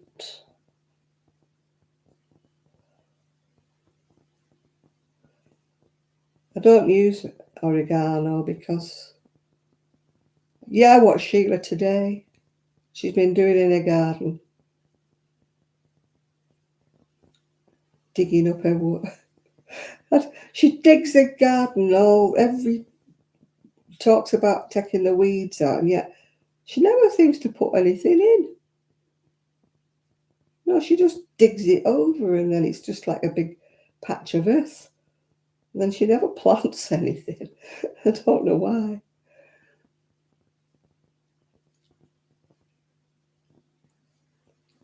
She made a rhubarb crumble with some rhubarb she had in the garden, but it set my teeth on end because it was green. Yeah, she digs and then, but I mean, if I was going to dig up a garden, I'd want to plant something. I wouldn't just want to dig it up.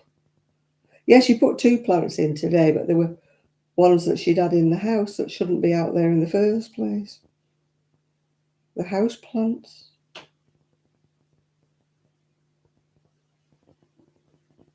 But yeah, the rhubarb she cooked, it was green. I always thought rhubarb had to be pink when it was ripe. It must have been sour if it was green.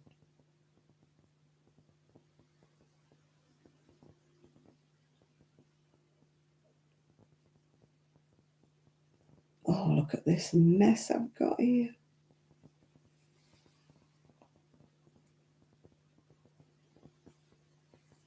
No, I wouldn't want...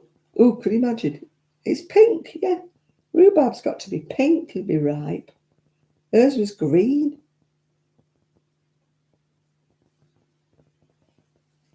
When I was seeing it, I was thinking, oh, it's not ripe.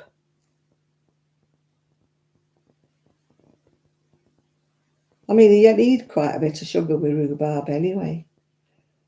Because my granddad used to, when we couldn't get fruit and stuff in the war, well, just after the war when it was still rationing, my granddad used to draw rhubarb and he'd give us loads of rhubarb and like sugar was on a ration. So, my mum would make this rhubarb and we'd all be, oh, because tarty wasn't the word. It was so tarty. And she'd say, it's all right, this. And my dad used to say, oh, Lucy, put a bit of sugar on it. Of course, we never had the sugar because it was still on the blooming ration. Hi, Glenda. Do you know everybody's coming on when I'm going off? Well, I don't know. The only reason I'm still here is because I'm trying to sort this mess out. I've got about 3-4 inches left to crochet and my wool's gone into a big bath. And I can't get it sorted. Let's have another go. See how far I get with this bit. Yeah, we're talking about rhubarb and vegetables. About somebody we know that's just cooked a rhubarb crumble and her rhubarb was green. And it set my teeth on end just looking at it. They had some rhubarb in the supermarket the other day. I was tempted to get some. And then I thought, no, Janet, you're not going to make a rhubarb crumble, so just leave it where it is and let somebody else have it. Yeah, my dad used to call it rubble, just to annoy my son. He used to make words up, my dad. And my son used to say, it's not called rubble, it's called rhubarb. And he kept, no, it's rubble. He used to always get my son wound up by pronouncing words wrong. Instead of coincidence, he used to say quinky dinky. It's a quinky dinky. Am I close to stores? Supermarkets takes me about 15 minutes in my scooter to get there. But I've got a little corner shop. I keep calling it a corner shop. It's in a row, but it's a little mom and pop thing. I've got one of them just on the next block to me. No, it's not too bad. It's just if the weather's bad. I tend to only go once a week. What I call my big shop, my weekly shop. I just plan everything out so I don't have to go. I don't pop to the shops. I tend to think what I want, get everything in. If I want bread or milk, I can get it from the little shop near me. Yeah, I went to the knit club. There isn't one on Monday because it's bank holiday here. So I went to the library on Monday and I went to the other knit club on Wednesday. So I've been to 2 last week, but there'll only be 1 this week. This week coming because, as I say, it's bank holiday Monday and our library is shut. So, and then there's another bank holiday, I think, at the end of May. So I'll probably be shut again. Oh, gosh. I've only got a bit to do and this blooming wool's in a knot. It's the end of a ball and it's just collapsed.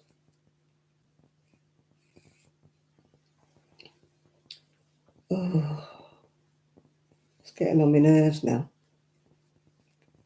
You're off to bed, are you, Val? Yeah, I'm off to bed as soon as I get this yarn bath sorted and get this last row finished. It's really bugging me. I've got that much left to crochet and I've got a yarn bath. Look.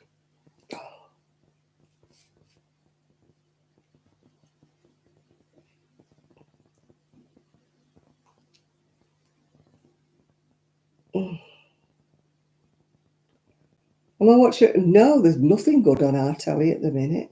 Nothing at all. It's all repeats. A load of rubbish. They actually sent me a questionnaire from BBC I'm supposed to fill in. What would you like to see? I thought, something that's not flipping rubbish.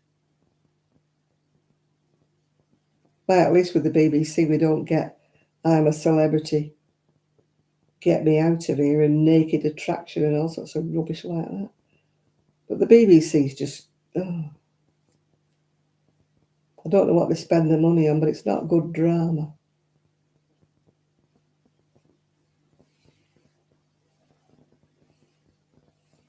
There's just nothing that I like on telly. I finish up watching YouTube or watching, repeats of things. They haven't had anything good on for ages, no. No good series or anything. And everything I did used to watch is stopped, like Call the Midwife and stuff like that. Midsummer, they're all repeats. There's no new ones. Can't remember when I last saw a new one for Midsummer Murders. And it's like, Lewis or whatever it was, Morse. He's not doing any more of them.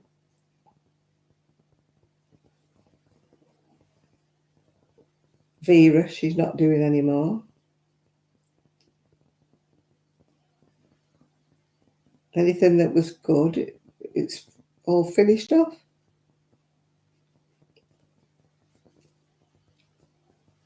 Brenda Blethyn, she's doing Woman of Substance. She's filming that at the moment. But I don't know when it's going to come out. But there's nothing. And comedy, I mean, there's no comedy.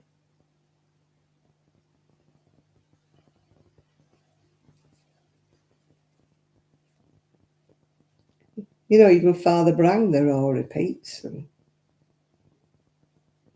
obviously, Dalil and Pasco are all repeats because he's died, one of them. So they can't do any more because he's not around anymore.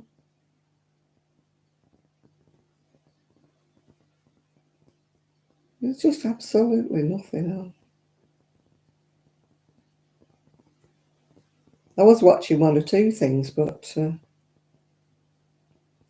they do about 3 or 4 episodes and then it's gone. There's absolutely nothing else worth watching. And ITV, it's just all stupid things on ITV, like I'm a Celebrity, Get Me Out of Here, and all that rubbish.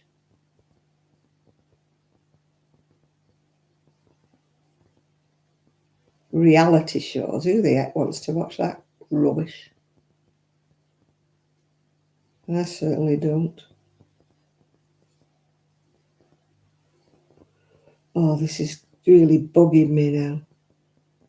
I haven't got that much more to do.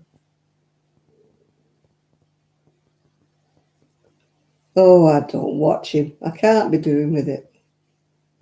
I can't bear looking at his, and I can't stand her face. It puts me right off my dinner. I certainly don't watch him. Or her. All they do is whinge and whine, innit?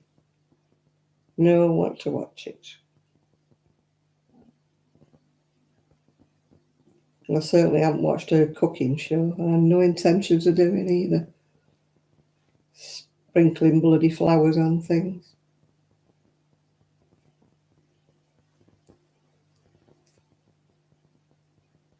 Nope, don't want to know.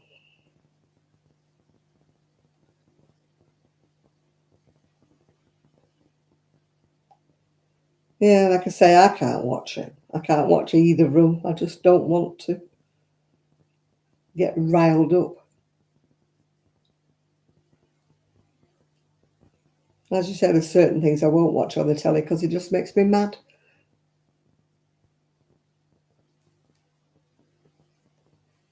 It's very difficult to cancel your TV licence.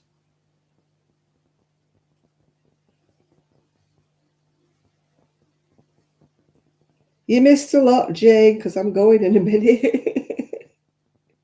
You missed me yarn bath. I'm trying to finish off a row, and I've only got a little bit more to crochet. And my wool's gone into a big knot. So I'm getting quite cross here.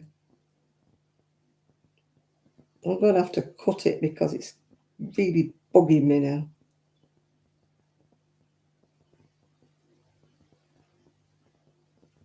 I know I've dropped my flipping up now. Wow.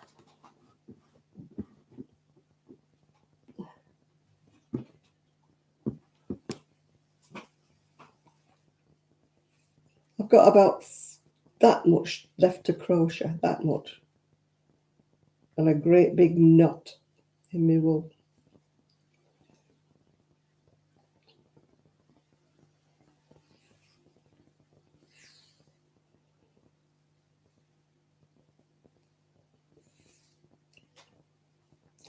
Try again. I've freed a little bit more. Let's see how far this lot goes.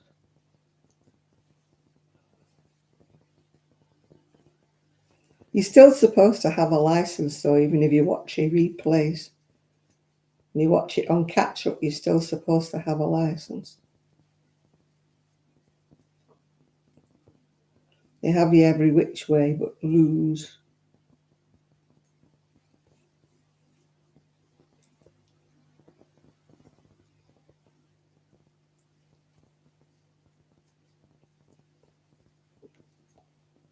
Oh, God, it's done it again.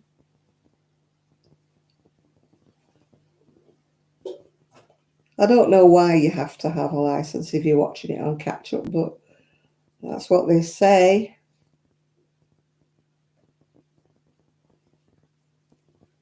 Because you're still watching it even though it's not live.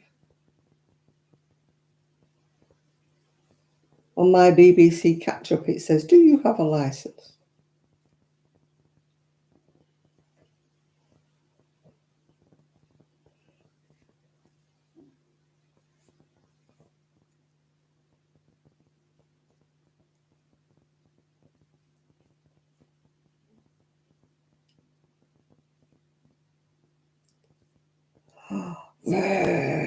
I'm getting mad now. I don't often get mad, but I'm getting mad.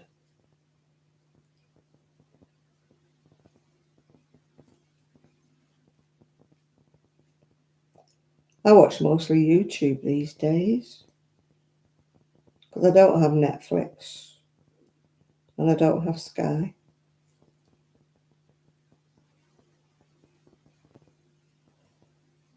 Too tight.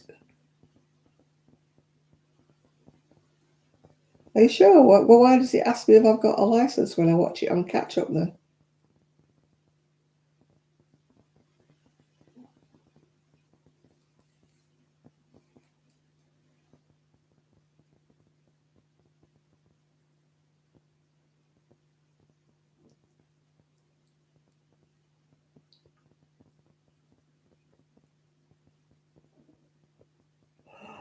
Oh, look at this mess.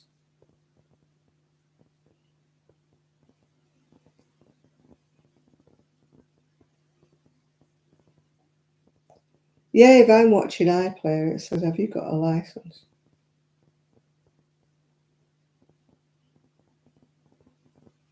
Yeah, on BBC iPlayer, yeah, it tells me, have you got a license?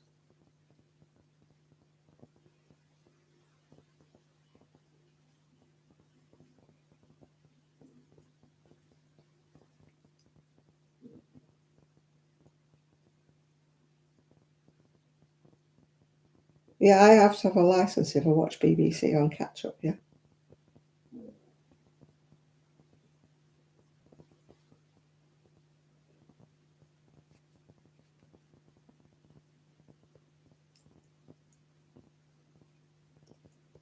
Yeah, if you say yes, they could find out that you don't.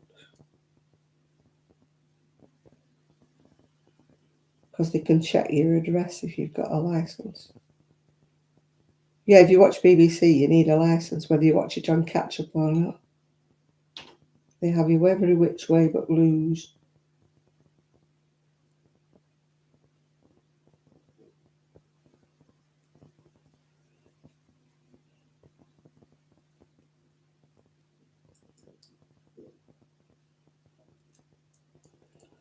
Oh, this is bugging me, this. Bugging me, bugging me, bugging me.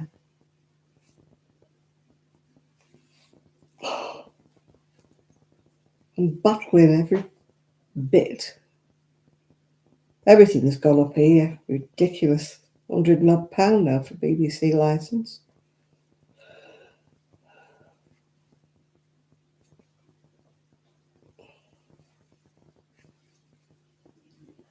Well, everybody seems to protect paedophiles. You're not supposed to call them that. We're having that here because there's a lot of our friends that come across on boats, and yet you can't say anything because you're a racist if you call them that. I'm sorry, but a paedophile's a paedophile no matter what colour it is.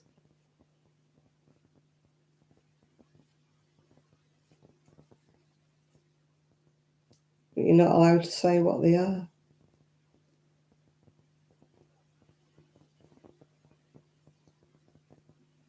We've got them round here calling after the women and trying to get children to come and sit with them and stuff, taking photographs of them, and yet we're not supposed to say anything. Oh no, we're racist. Excuse me, but they're not white.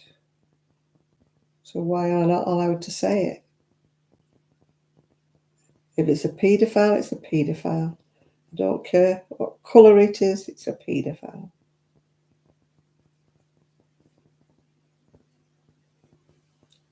Some do-gooders. Oh, well, where they're from, it's in their culture. I don't care. Don't care. You're in our country, you abide by our rules. We went to yours, we'd chop our hands off or something. I'm sorry, but it's not being racist when you speak the truth.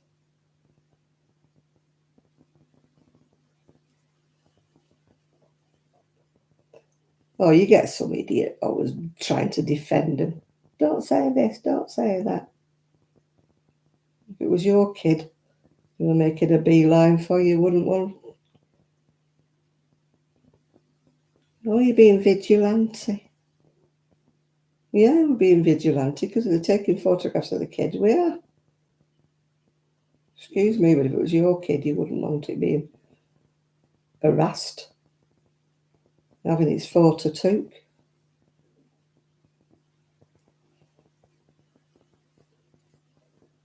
I don't know why people defend them. Oh, they've had a bad childhood. Oh, they've had that. No, they're a paedophile. They're a paedophile. And no, you do not go around.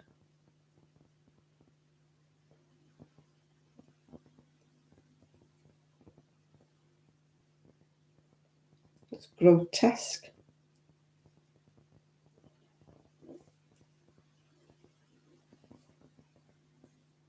And how women defend them, I don't know. And women marry them and leave them and let them attack kids. And oh, no. I tell you. My husband would have touched my son, he'd have had no anything. He'd have had no head. Definitely would not have defended him and stayed with him.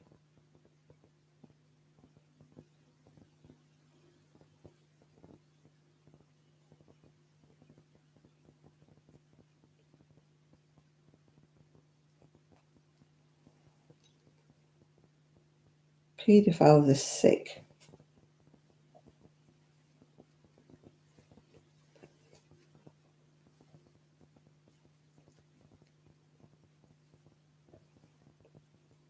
Anybody that abuses children is sick.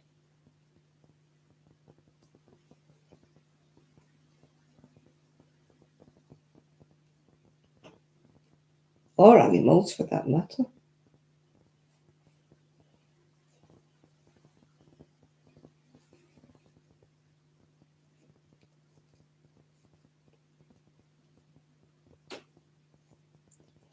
Oh, I've got about an inch left to crochet, and look at this mess.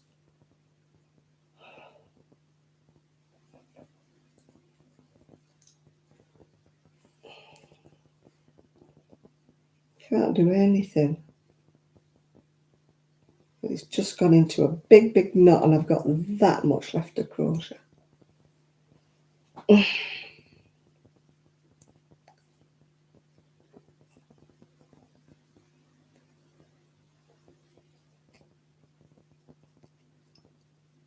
All these grooming gangs, people stick up for them. No. Deport them, chop their heads off. Anything.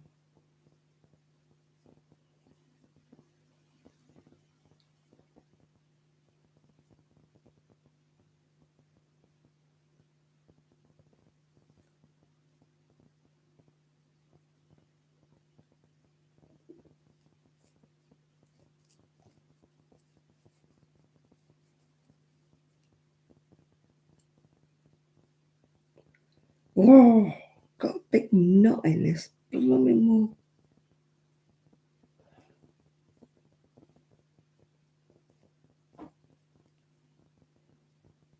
I just want to release about another few inches, and then I'll be fine.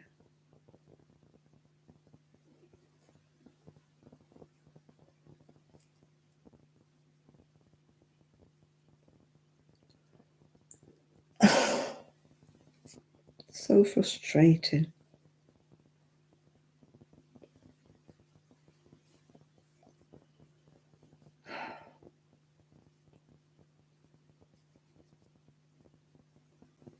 I keep releasing about a ½ inch at a time.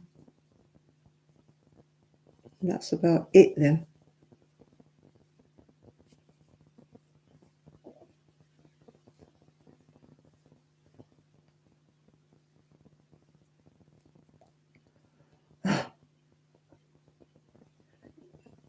I don't like knots, but this is just a big bath, Jane. It's just, and I won't mind, like I said, I've only need about another few inches to do. And it's just gone into a right mess. I don't want to have to cut it. I just want to release a few more inches. It's not going to work. It's gone into a knot now. Oh.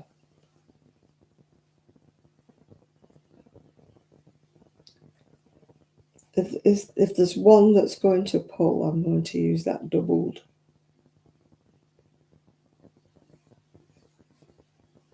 No, it won't pull. It won't pull at all.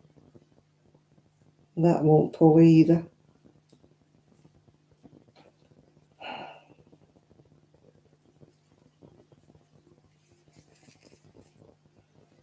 It's because I've been using it double. Because I've used it double, it's gone into a worse mess than usual. Because the balls have come to the end, so instead of staying nice, they've just barfed up on each other.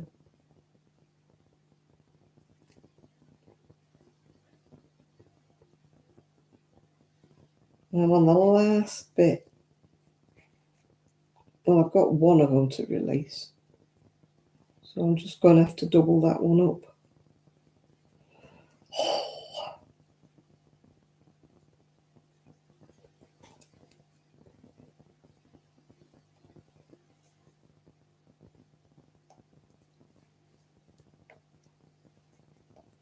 Right.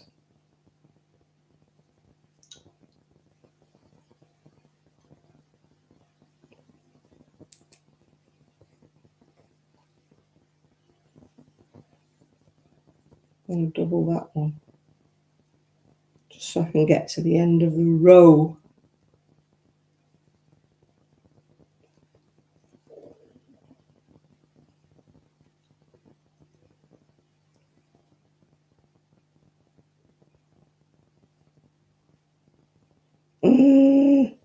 But you never heard me this quiet. Oh, it says, I'm going to go to sleep, it says here in 53 seconds.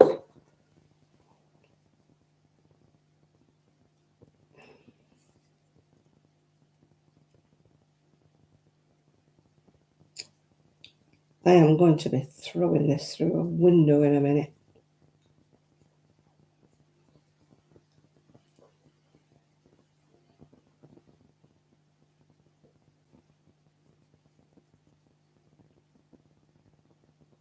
Going through a window.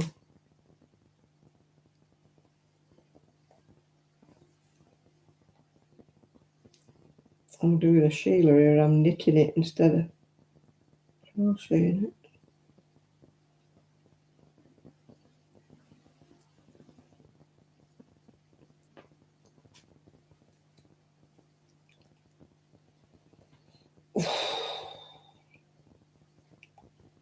Get to the end of this row, it'll be a miracle. Well, it's not going to do it. I've doubled it up and it's still not doing it.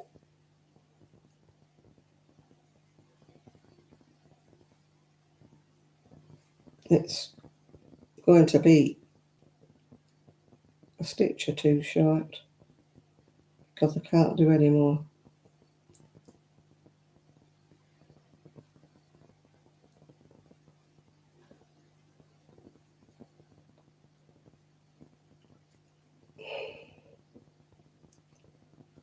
It's not really, no, but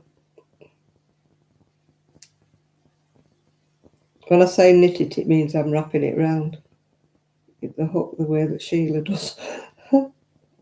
No, that's it. It's not right, but I've run out of yarn again. I'll sew it in that bit. That's it. No, I ain't doing any more. Finished. Done. Not doing any more. Finished. What's left of the wool is going to get cut off. And I'll sort it out by the sewing needle. I need scissors to do that with, so end of it. Eee.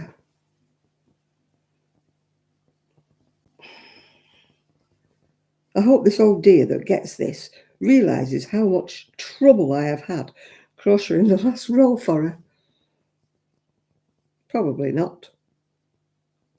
She'd probably say, oh, what a nice knitted shawl.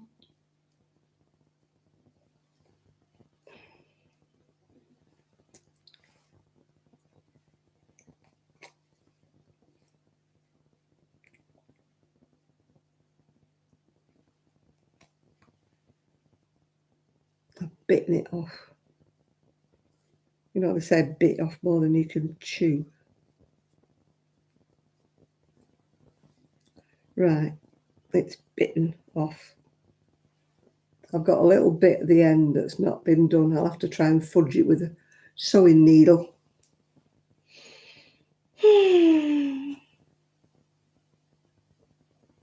Because that's where it went into a big knot and I had to stop. Right, end of story. I ain't doing any more on that tonight. End of.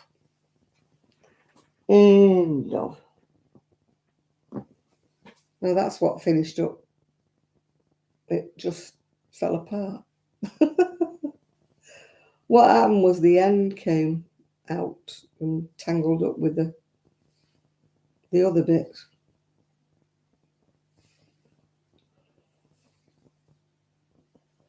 So this is what happened to it. When you get to the end of a ball and it falls apart, you get the two ends tangled up on itself.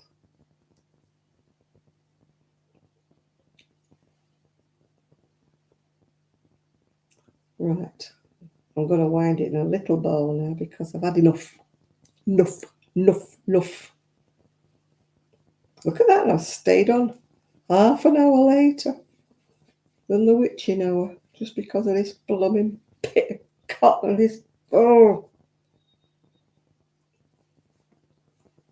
Now I'm using some machine wool that's been balled up, but it's just gone into a knot. Next time I've got some more that's been balled up. Just got to say, next time I'll work from the cone. Yeah, more content and me battling this ball of wool. Otherwise, I was determined I wasn't going to bed until I got it sorted, Chris. It would have annoyed me to have to get up in the morning and face it again. But if I don't go to bed soon, I won't be getting up in the morning, and my niece will be talking to herself when she comes in the morning because I'll be in the land of none. I doubt it, though, because I can't sleep these days. Well, I can, but I don't sleep. I'm waking up about 2 or 3 times in the night. I wish I could sleep all night. I never used to wake up. I don't know what it is. Ooh. You got to see me yawning, Jane, yeah, because I'm knackered now. Look at that mess. You can understand why people put the balls of wool in the bin, can't you? I was watching somebody on once and she said, oh, when I have a tangle, she said, I send it to my friend because my friend loves sorting it out. I can't remember who it was now. It was somebody that I watched. And she said, my friend likes sorting out knots. I'm like, where's your friend? I'll send her mine. I'm usually pretty patient with it, but sometimes it just gets too much.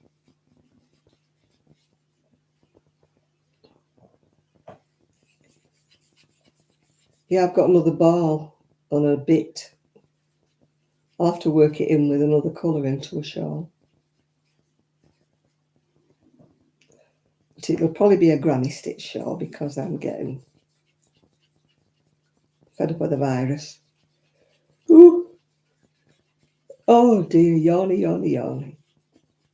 When I finish this ball, I am definitely going to bed. And I've not been notified, so I've not won the lottery. The only thing I win these days are lucky dips, and then my lucky dips don't win anything. So they should be called unlucky dips. Well, in my case, they should. See what I mean? It's gone into... I am not messing with this. This is going to go in the bin. I've had enough. That is going in the bin. End of story. Oh, bye, you're gone. It's in the bin. Bye, it's gone. So I've got that bit left and another bigger ball. And that looks like a right mess, doesn't it? Looks like somebody's had a go at that one. I might get my wool winder out and try and rewind it because I don't even know where the start of that is. It's got 2 ends. It's got that end coming out the middle and it's got that end coming out the side. I shall sort that on another day. I'm not doing it now. Oh, right, I'm definitely going now because I'm so tired. So thank you all for keeping me company through my knots, and I shall speak to you all very soon. So good night, everybody. Bye. everybody. And if anybody's bought me a coffee, thank you very much. Bye now. Oh, got something in my eye. Bye now.